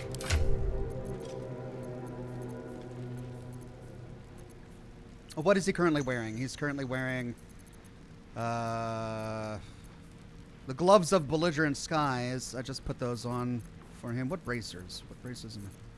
Got boots. Yes. Bracers of defense. Become the bulwark. You gain a +2 bonus to armor class as long as you are not wearing armor or holding a shield. Oh.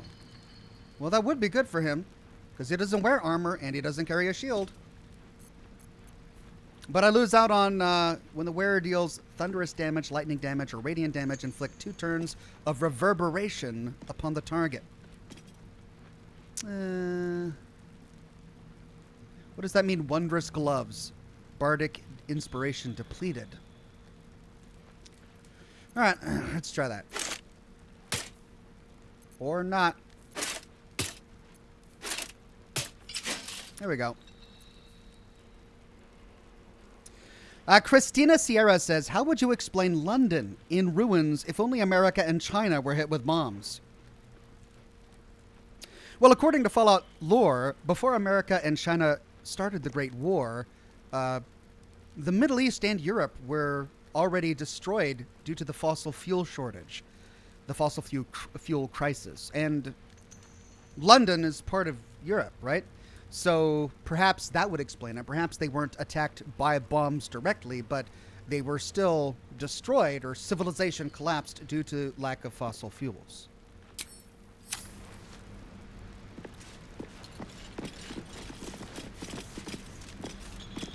Okay.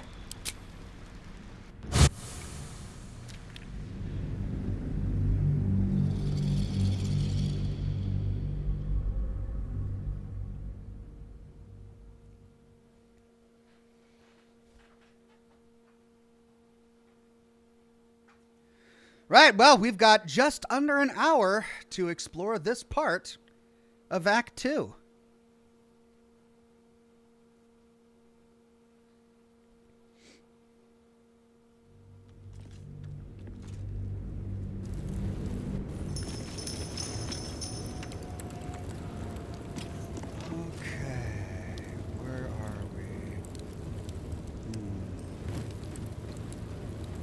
plaque.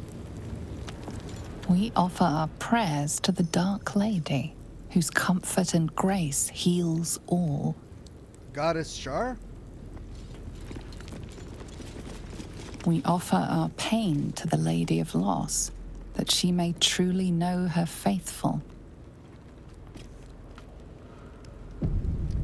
Absolutist Expedition Trunk.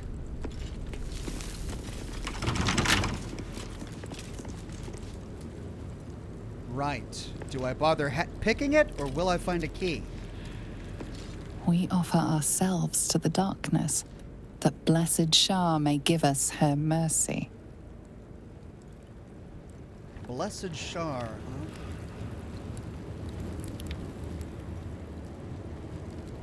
A weary traveler.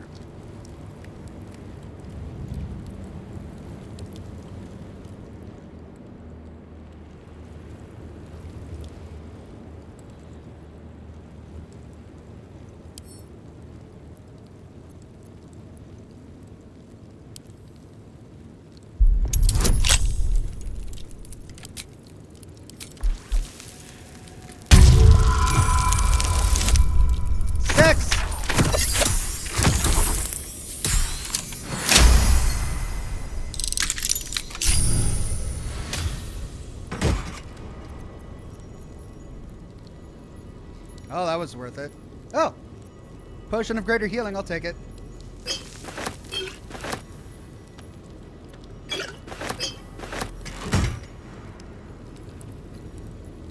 Should mind my stab.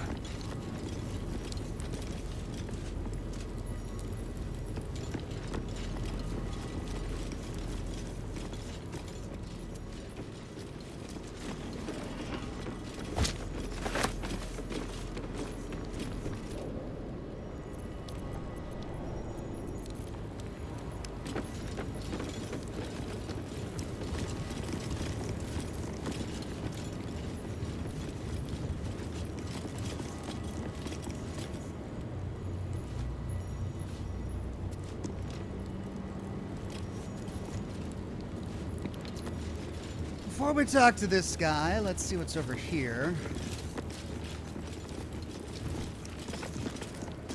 Old architectural collection.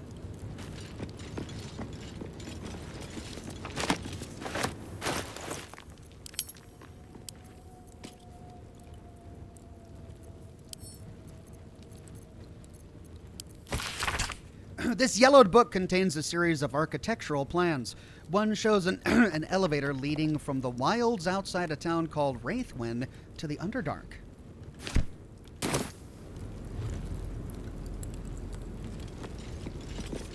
Right. Hello, stranger. Uh-oh, what was that? Was that Shovel?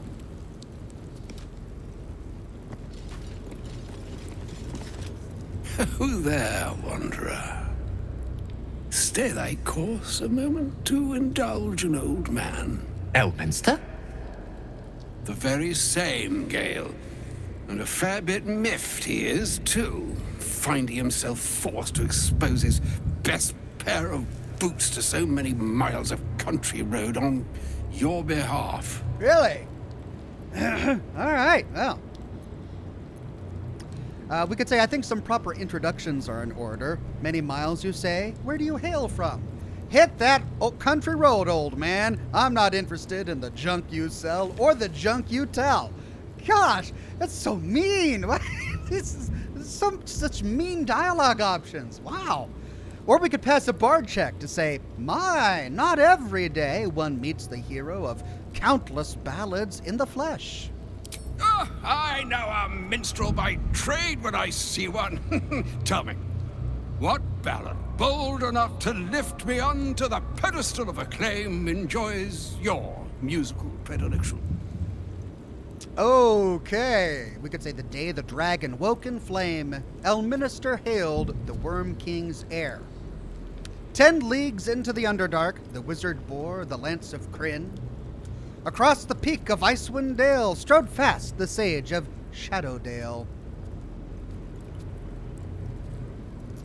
I don't know, like, great options. We're in the Underdark now. I suppose We could, but then Icewind Dale, that was another game years ago. Maybe we'll get some.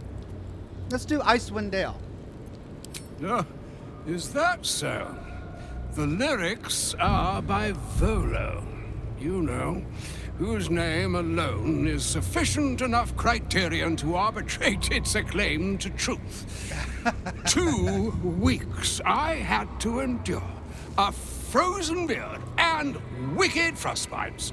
Yet he makes it sound like a dalliance through the dales. Yes, yes, yes. Be that as it may, you said you came all this way on my behalf, did you not? For what purpose? I was bid and spare neither time nor my own self to find you. She sent me, Gale. You know of whom I speak. But why? Out with it, Elminster. Please. Young man, has your sojourn away from Waterdeep washed away your decorum as well as your patience? Nigh a 10-day I've gone without honest fare, worthy of the name. Drank naught, but what the sky entitled my thirst. Why, some bread, cheese, and a cup of wine would appear unto me a feast. Surely you won't begrudge me a mite of rest and repast before I get out with it? That sounds fair. That sounds fair. We could say, I suppose we could part with a few of our rations, or I'm not in the habit of taking in vagabonds, or yeah, Gale, where's your decorum? Oh, for the love of... Well, this way then? To your camp. Oh, don't dawdle now, lad. You're the one who's in such a frightful hurry. Oh, nigh on 13 centuries old and he still thinks with his stomach. We'd best follow and see if he's more disposed to speak plainly once it's stopped its grumbling. Come on, Gale. This is I feel like this is out of character. He's usually the one who's super polite. But now he's just so eager to hear this guy's information, he can't even spare the guy some bread and cheese. We'll meet him in camp later, let him have his rest and repast in the meantime, or say, very well. I suppose I'm as curious as you are to hear what he has to say. A wise choice. Better to indulge your curiosity than Elminster's appetite. Yes, what a delightful wedge of old Arthurian that was. Doesn't do to parley on an empty stomach, you know. Makes one's words frivolous when they should be grave. Plenty to digest, after all. A good deal to stew over, if you will. Words ladled with import should be savored so as to better absorb their meaning. Ladled with import? Elminster. Right. You see,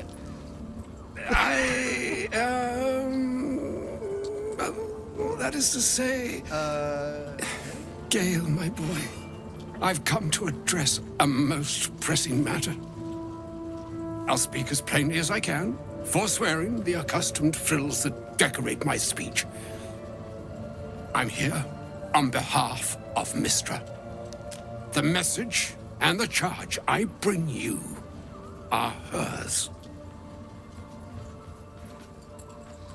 Wow, what was with all the food puns at the beginning there? That was just insane. Okay, you were sent here as an actual divine messenger?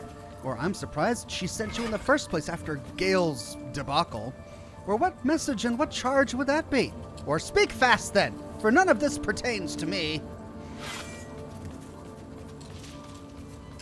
Let's try the debacle. Thank you for that most considerate reminder. You're welcome, Gale. You know where you went wrong, Gale. No, we needn't dwell on that here and now.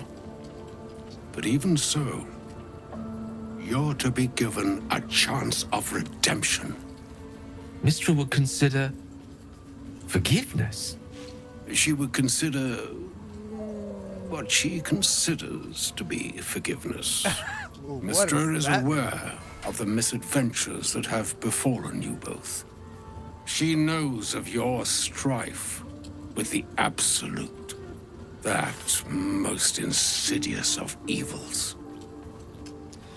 Pavel says Icewind Dale is actually situated on the same planet, same continent as Baldur's Gate, just on its north side, while Baldur's Gate is on its west edge.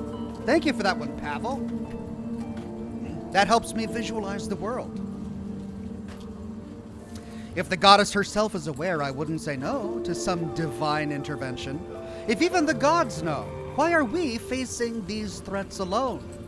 You wouldn't happen to know of a cure, would you? Some all-powerful parasite withering spell, perhaps? Let's say that we wouldn't be opposed to divine intervention. The very purpose of my presence. In a roundabout sort of way. You must know that the Absolute is more dangerous than you can possibly conceive. It threatens all who live, even those who are undying. It threatens the gods, the weave, the very fabric of the universe itself. That is why I have come here to charge you, Gale, with its destruction. It is Mystra's belief that only you can. Is that all? This great threat that has the power to undo the weave. The only way we can get that Gale, I should say, can be forgiven is if we just destroy it. That's it. Well, I'm glad she is throwing such a light task at us. We could say Gale alone. How so? Or Mystra is mistaken. I will be the Absolute's destroyer. Or hogwash, idle beliefs and false hopes. Let's try one. Gale alone. How so? The orb. Precisely. Mystra has granted me the power to stop the clock, as it were, on the orb's rush to overpower you. Instead, you will be able to unleash its lethal combustion at will. Hey. Interesting. This could be help or hindrance. We shall have to see. You must find the heart of the Absolute, whatever that may be, and use yourself as the catalyst that will burn it from this world. As in like a sacrifice? Does Gale have to sacrifice himself? That's monstrous! You're tasking him to kill himself. Say what you will, but you can't force Gale to go through with this. We'll be rid of both the Absolute and Gale in one fell swoop. Win-win! Let's say that's monstrous. He is not. But it seems that Mystra is. It brings me no pleasure saying this, my friend. But such is Mystra's will. Yours must be the sacrifice that will undo the Absolute. And for your sacrifice, you will be redeemed. Such is Mystra's promise. With that, I've said my sorry piece, and need only bestow unto thee the charm I was bid. Nahastra mistrariel Italion Thras Annas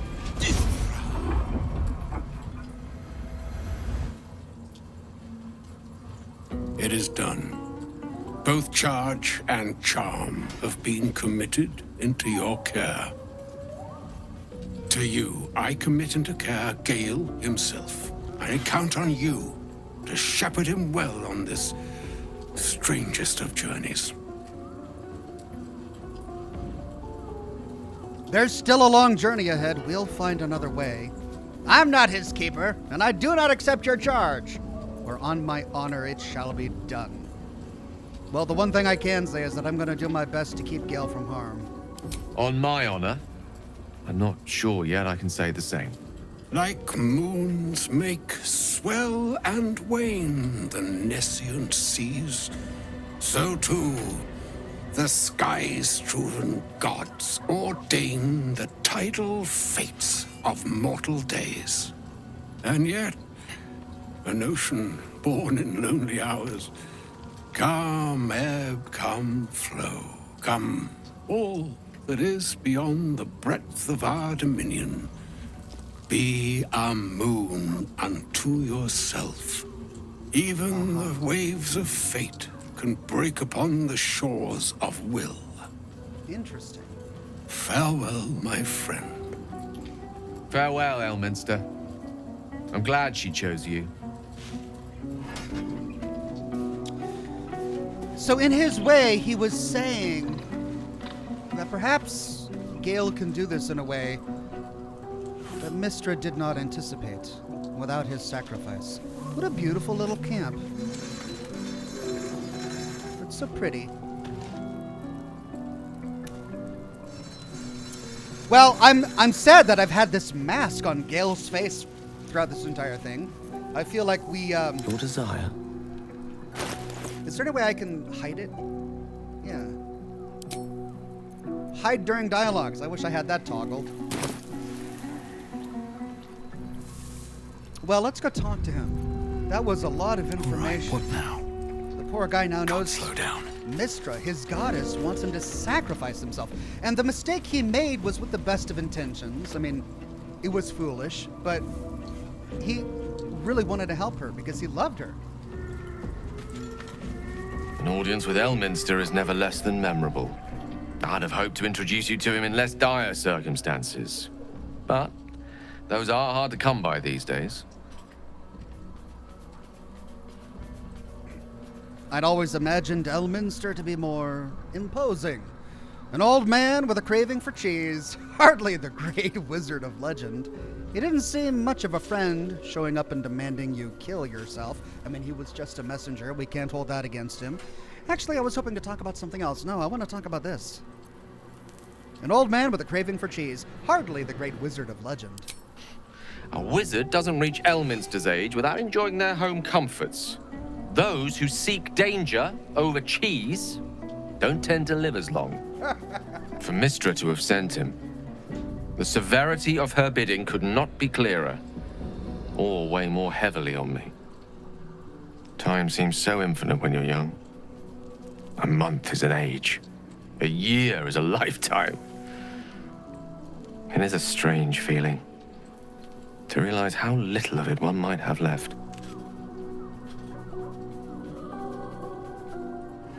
Are you seriously considering doing what Elminster said? Of course. He offered the clearest solution to our problem. All I have to do is find the right place and time, close my eyes, and let go. Then the slate will be clean. Wrongs will be righted, the absolute will be gone, and I along with it.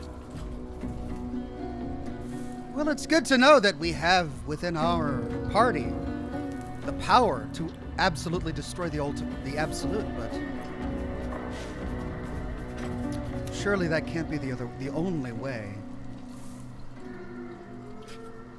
I don't understand. Can't Mystra just destroy the absolute? Or Elminster himself? I've no doubt she has the power to do so, but as for the permission, Ao would not look kindly on her meddling in mortal affairs. Divine intervention has a tendency to make things worse, not better. As for Elminster, he's saved the realms more times than legend can recount. But to take on a god is no easy feat, even for him. My orb is the best chance we have. And only I can wield it.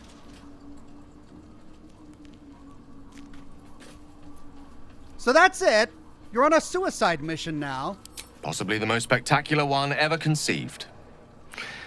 But essentially, yes. Oh, God. I'm living on borrowed time, in more ways than one. Perhaps this is how it must be. That remains ahead of us for now. The heart of the Absolute must be discovered before I can stop its beating.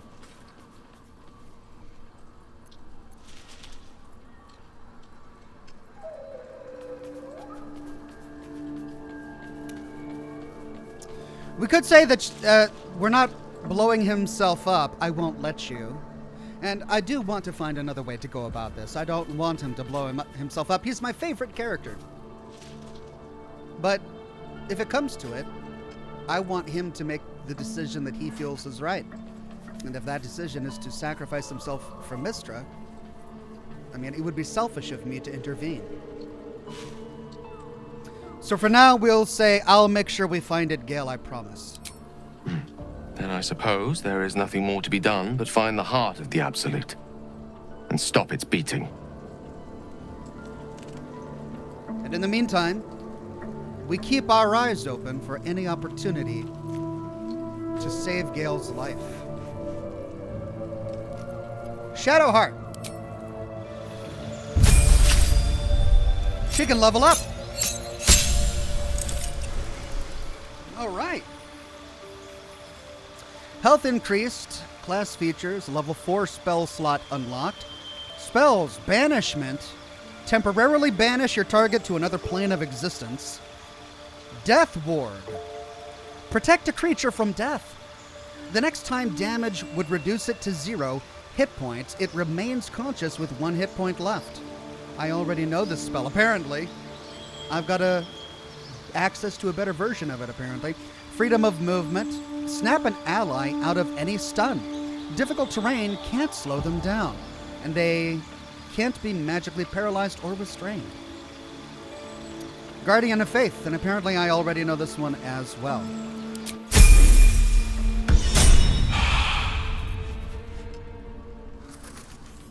Right, I wonder if anyone else has any other dialogue.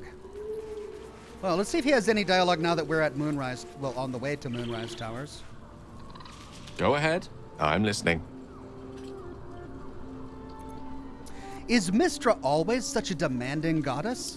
She expects those who seek to use the weave to do so honestly, and with respect for its potential to destroy, as well as its potential to save. I doubt she's asked many of her followers to blow themselves up. That's a fate she's bequeathed exclusively to me. She wouldn't ask such a thing if it weren't our only means of survival. However much she's annoyed at me. Okay, so if we are to find another way to do this, it wouldn't be defying Mystra's will. How are you feeling? It can't be easy facing the possibility of death. Oh, you know me, never the optimist. I'm trying to focus on the positives. Truth is, I was living on borrowed time already. Consuming those items would only have kept the orb sated for so long. If anything, I feel more at peace than I have in months. At least now I know my death will have purpose. It won't be a distant bang in the footnotes of history. Okay, and that's it for him. Asterion, any thoughts? I can't believe Mistress demanding Gale sacrifice himself to destroy the Absolute. It's just a waste of a perfectly good cult that we could be controlling. And a waste of a perfectly good Gale, I suppose. Okay, well, at least he's thinking about Gale.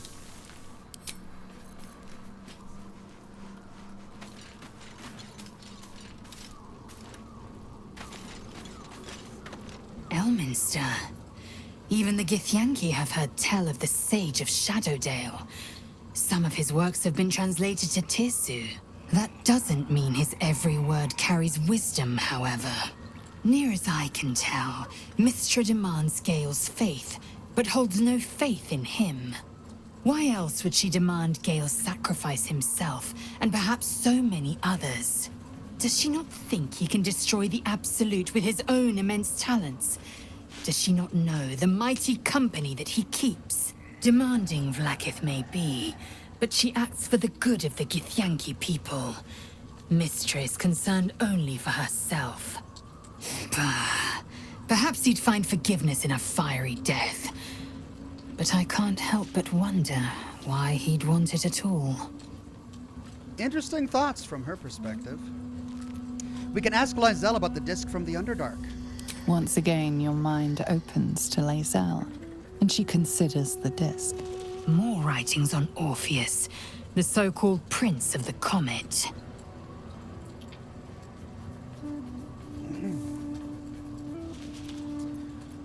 Go on then, let's hear it. The Prince of the Comet, Part 1. Didn't we? So it was that we were free from Gale shackles and turned our blades on each other. The heavens were shattered, and one great empire was divided in two. Gith traveled to the Hells to broker help for her people, her cause. Vlaakith would have you believe Mother Gith proclaimed her our queen. Lies. Gith made no such proclamation. Vlaakith seized the Empire against the Mother's wishes.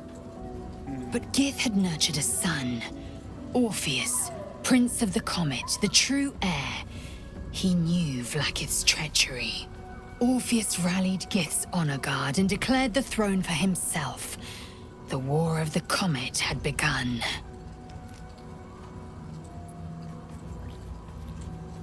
Disregard this drivel.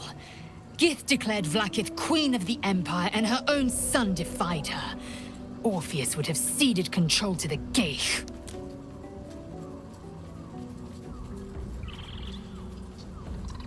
Okay, well, we took on Leinzel so that we could have her present when we did the Githyanki Kresh. But now I think I want Karlach back, so we'll have her wait in camp. Are you sure that's the best course of action? Confirmed. Until then, I remain at the ready. Elliot says, Ox, it's highly unoptimized to have odd ability scores. Everyone should have a starting spread of 16, 16, 14, 10, 10, and 8 allocation depending on their class. I don't know what that means, but if there's anything I can do about it, I will try. A shame my first brush with the famed Elminster couldn't be a tad more optimistic. Listen, I might invoke the Triad from time to time, appeal to Helm, but I'm no man of faith. Not like Gale. I don't know what drives a man to consider his own death, among countless others, to be an appropriate exchange for his goddess's forgiveness. To me, it all sounds like nonsense. The faith that matters most is that which you hold in yourself, in the ones that most matter to you. Big Bomb be damned. Gale's got everything he needs to defeat the Absolute already. Talent, nerve, and powerful allies at his side. I hope he'll come to see that. I hope so too, Will.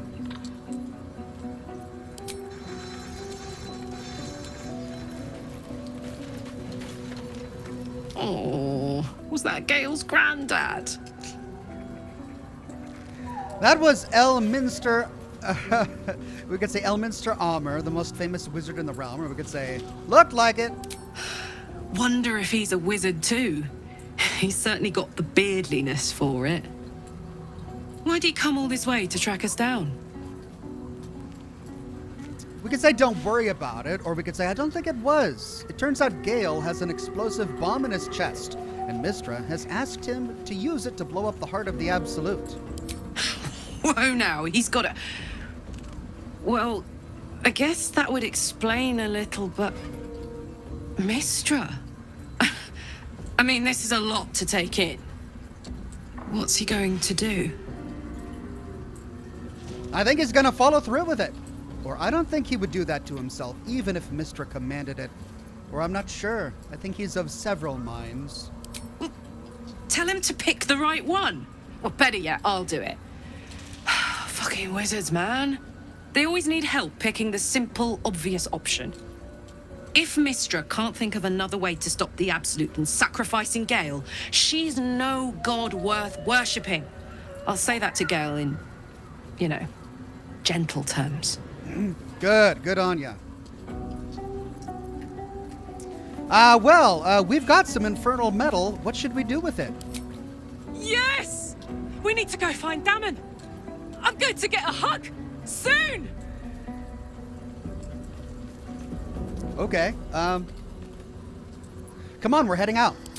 Hell yes. And let's do the same thing with hers, because I'd like to see her face.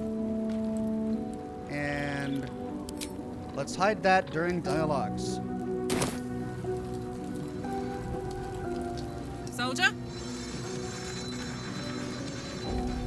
I can't believe Mistra actually expects Gale to just sacrifice himself like that. Seems like a waste of a fine mind.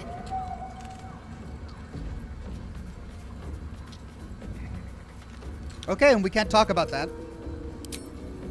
I kind of like her helmet. All right, that's the entire party.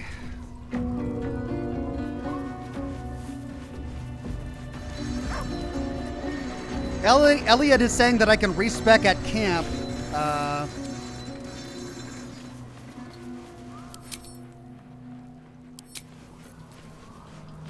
Perhaps that's something I'll do another time. Thank you, Elliot, for letting me know that it's not a good spec. And perhaps I'll do that at another time. But for now, let's break camp. We do have one short rest available. And let's continue exploring. Swift as my feet can carry me. Broken moon lantern.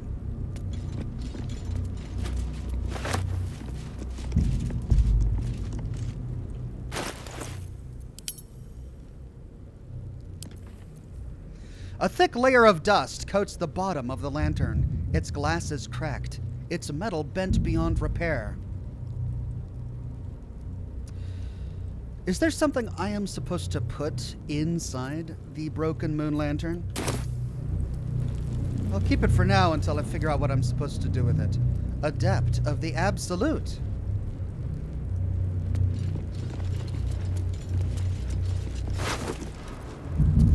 Scroll of Animate Dead, Scroll of Remove Curse, and Orders. Hello. Whoops.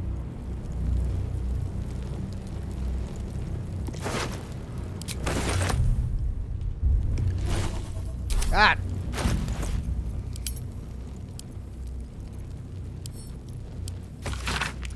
I have been given the crucial task to clear the entrance to Grimforge for future expeditions.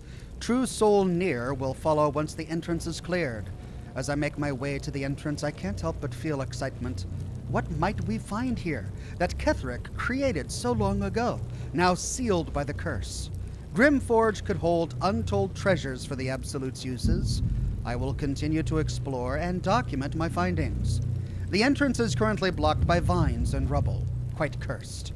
Explosives ought to do the job, though I'm not as experienced in such matters as I'd wish to be. I set up the explosives with care, though I admit I'm almost afraid to detonate them. There's no telling what power these cursed vines hold, what might lie beyond, or whether I've even set things up correctly. Absolute, protect me! Ooh, so that's how he died, in a puddle of his own blood, because he used some bombs to open the door. Poor guy.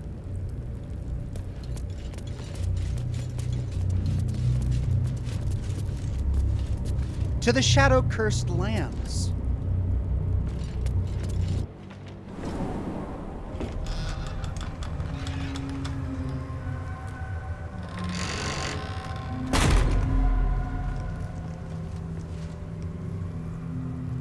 Better be careful around here.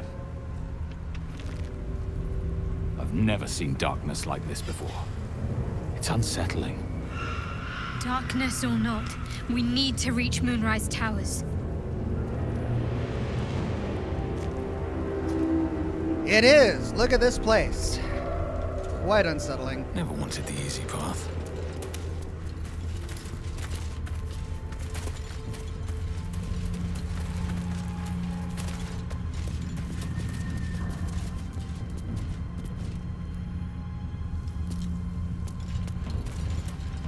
Can I step on that, or will it get me in trouble?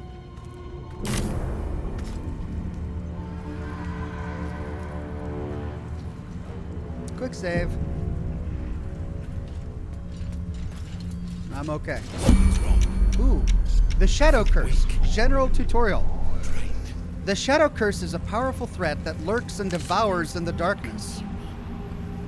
I am shielded. Surround yourself with light to avoid its most lethal effects. Enter in turn-based mode. You can 3 new journal updates available. Surround myself with light, huh? Why am I in turn-based mode?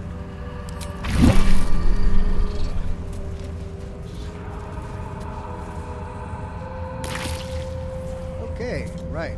I'm glad I did a quick save.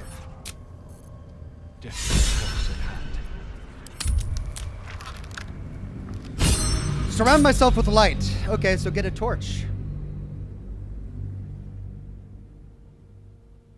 Well, there were some torches in that bin just outside. Do I have any other torches? Do I need to give every character a torch?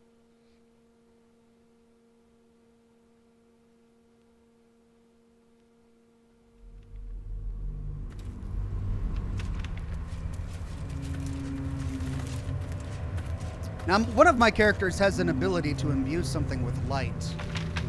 Which one was Can't it? afford to stay idle. Beacon of Hope. Your allies will regain maximum hit points. Freedom of movement. Death Ward. Guiding Bolt. Could have sworn she had the ability to turn something to illuminate it.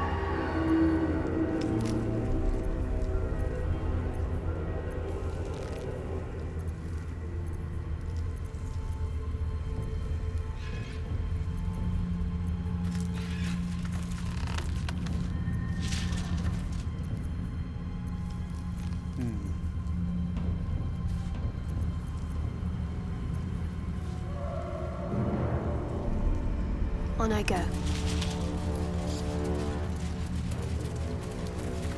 Guess we do torches. Still alive. So that's progress.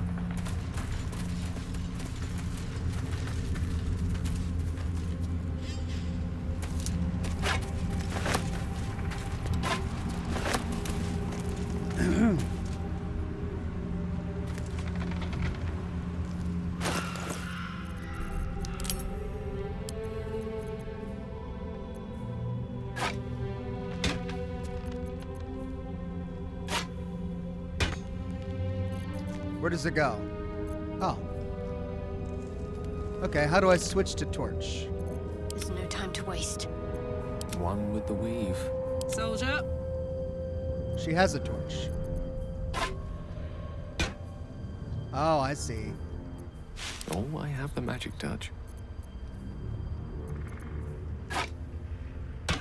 So it auto-equips.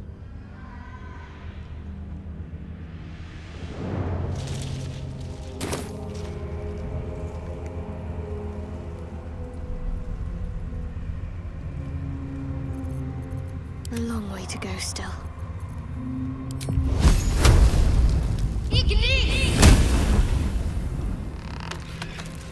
Can't give up now. Okay, so how do I light my torch?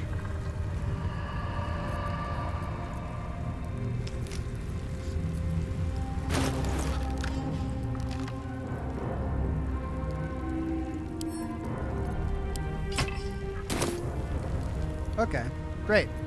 Let's march.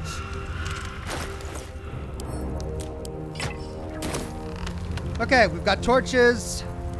I'm ready. Shadowheart has this big glowing thing on the back of her. I must keep going. I think that's enough light for everybody, right?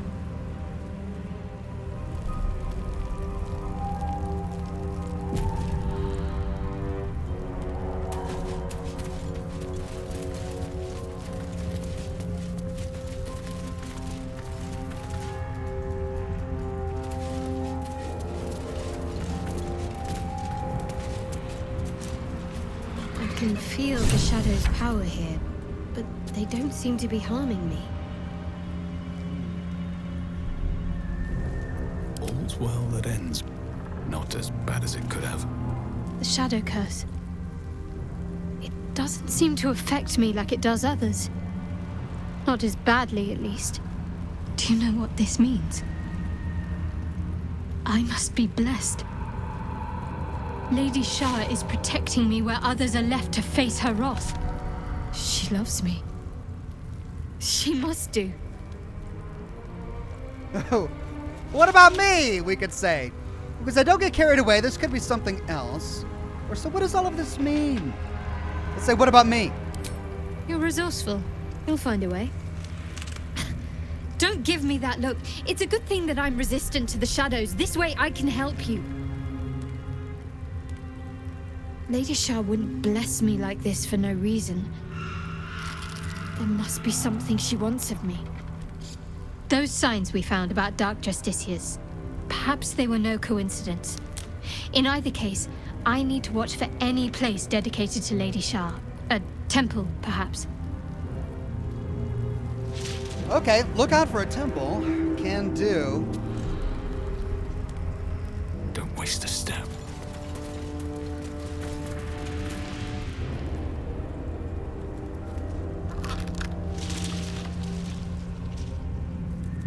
Two paths. That one looks like a dead end. This one goes on. Let's explore the dead end first. A shadow root sack. This place is heavy. What happens if we take a shadow root sack? Recipe unlocked: vitriol of shadow root sack. Okay. Black oleander.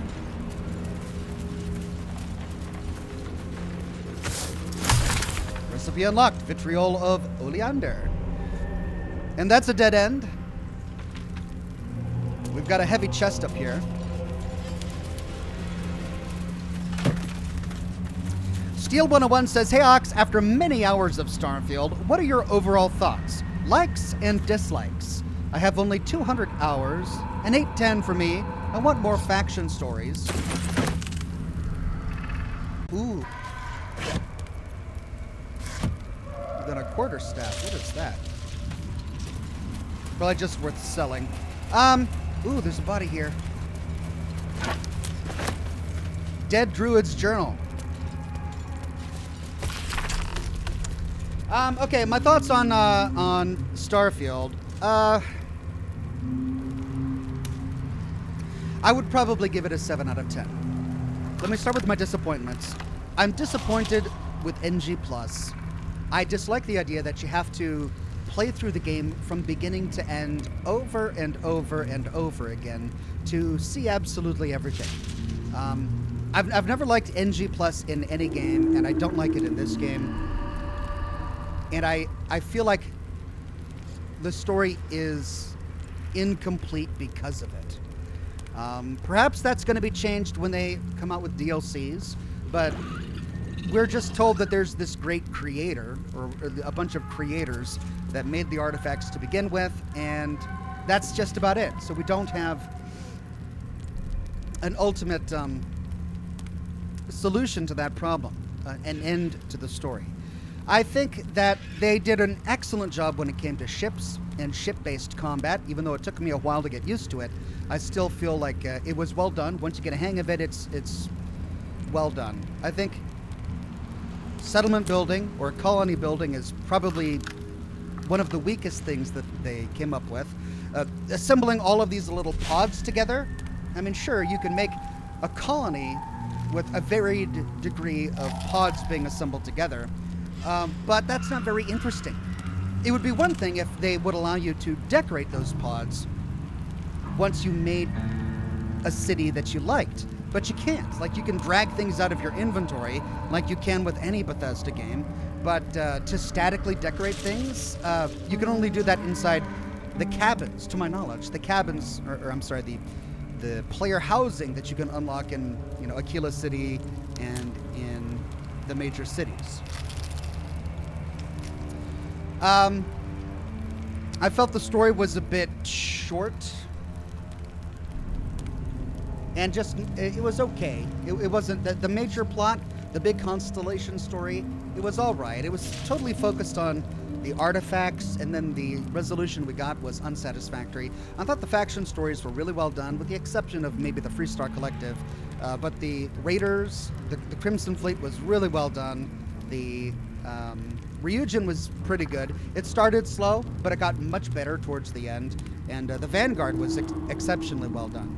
So yeah, it was all right. I'm disappointed by planetary exploration, the way that they handled that. I would have preferred to find something unique on every single planet, and that's not the way it is. And I know it would have been difficult for them to do that, which is why they came up with the procedural generation nature of most of the planets, but I felt that the way they implemented it was clumsy, mainly because we can find a repeat of many of the places we've already explored on other planets, on different planets far-flung from the other ones we've already explored, since they're randomly generated and procedurally placed.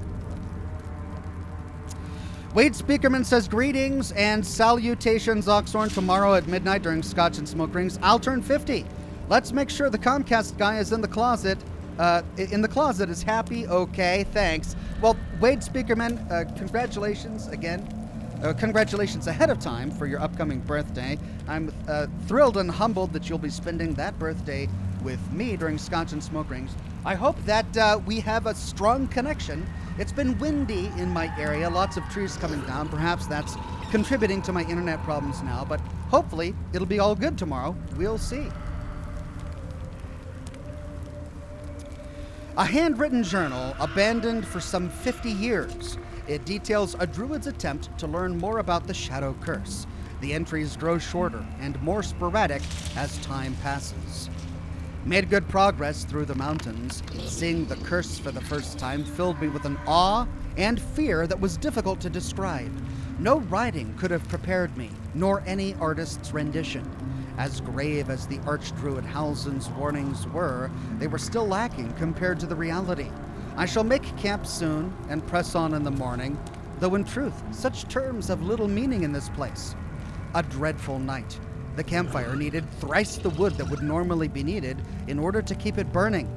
Terrible sounds came to my ears from beyond the firelight. Rest has not restored me. If anything, I feel weaker. But I must persevere. I must trust in Sylvanas. I must venture deeper. Creatures from the darkness, foul things. One grazed me, only my torch saved me. Deep darkness. Flames are instantly doused. The wound stings. Flesh is turning black with corruption. The shadows are growing stronger. They are spreading. I need to return to light. The wood will not burn. I can barely see the page. I am surrounded. Uh-oh. This is the Alan Wake portion of the game. Stay in the light. With the Shadow Curse? I truly hope this blight isn't spreading. Gale got an inspiration out of that. That's good.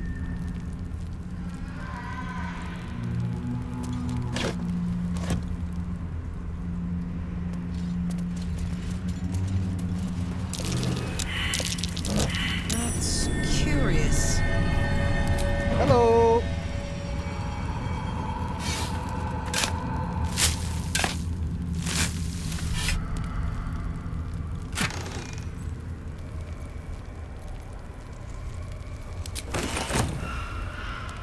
Steel 101 says, all great points. Thanks, man. Thank you, my friend.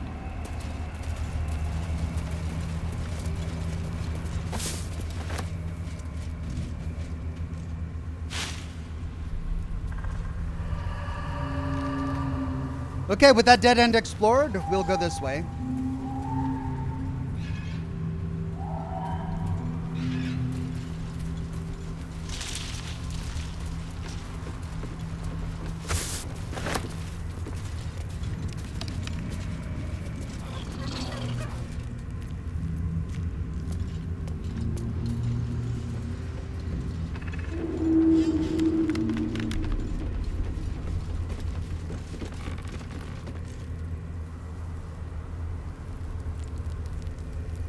A path down and a path up. Oh, looks like Gale leveled up.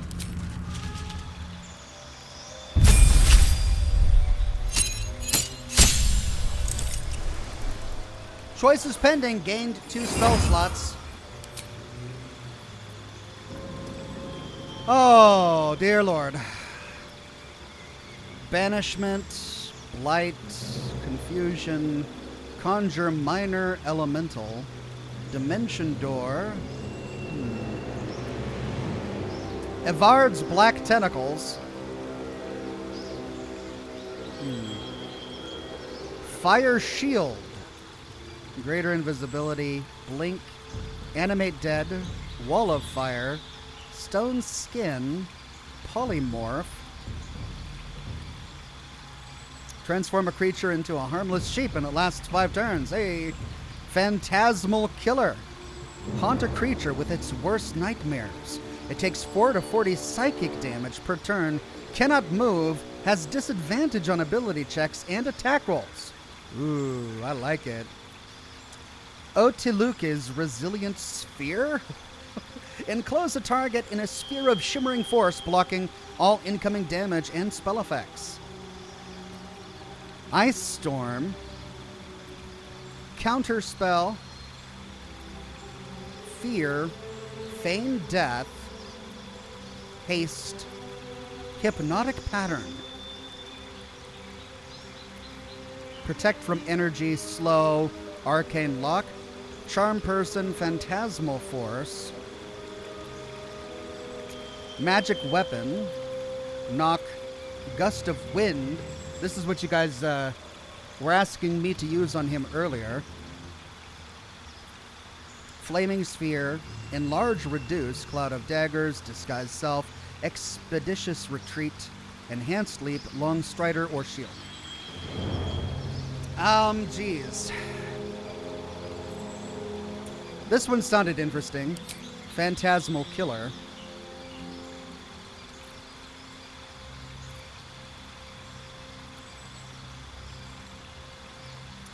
Ice Storm Ox, says Cat 5. Counter spell is super helpful, says Lore Revolution. Okay.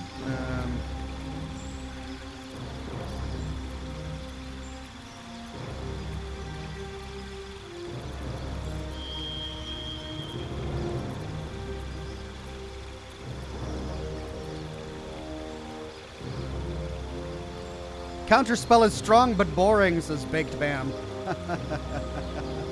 All right, Elliot says counterspell. All right.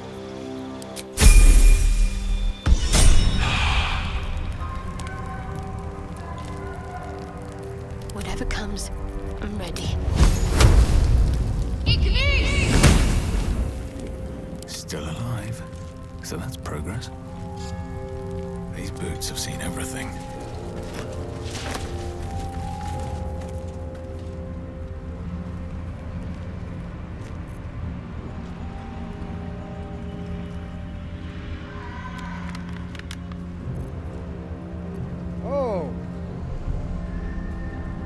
Harper something. All right, we got people down this way. We've got a chest over here. And a pathway that leads over there.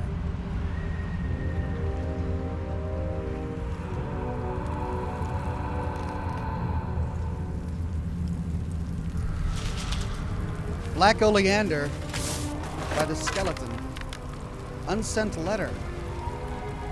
Tarnished pendant.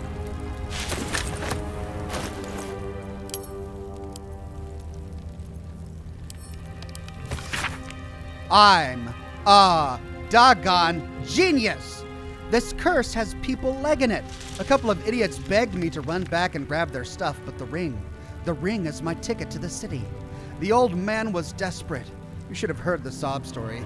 Ellie Mae was his wife, love of his life, blah, blah.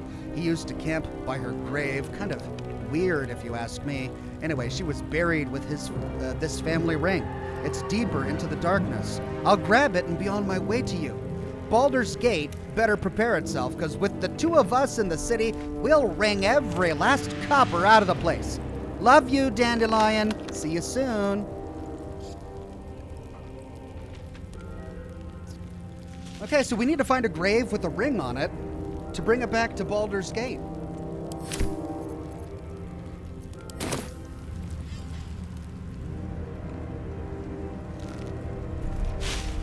All right, I'm running out of time. I'm gonna have to do a hard save here.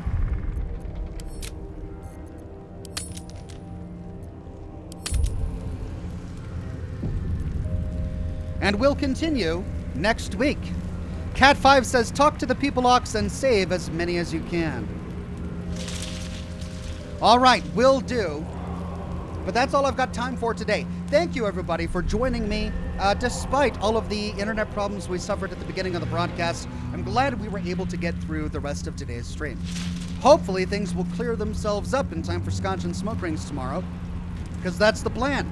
7 o'clock p.m. Pacific time, Scotch and Smoke Rings, an hour-long Q&A. You've got questions, I've got answers, and then we dive back in to RoboCop Rogue City, because that's been an absolute blast. I need to get to work on my lore video for the weekend if I'm going to get it done in time, so cross your fingers that I can get that done. Thanks, everybody, for joining me. Have a wonderful rest of your day. Hold on a second. Von Rek has a super chat here. There are selections in the outpost to decorate pretty much as you can your apartments. Not readily apparent. Resource gathering between outposts is a pain to set up and gets lost when you do NG+. Yeah, that's one of my biggest arguments is you spend all this time building outposts, working on your ships, etc., etc. Start New Game Plus to continue the story, back at square one. Everything gone. Got to get all your companions, all your crew, got to start all over. Why would you do that? I would never do that. And what I meant by decorating is not just, putting a window here or a painting there, but taking some of the scrap, some of the things that you've been collecting, that you've been finding throughout your gameplay, and decorating a table, decorating a bureau with them. You'd think that they would have, at this point in Bethesda's history, that they would develop an ability to do that after everything in Fallout 4 and wanting to do it in that game. But no, we couldn't do that, sadly. Anyway, I gotta head on out. Have a wonderful rest of your day, and I'll see you all again very soon with more lore videos and more live streams. Bye-bye now.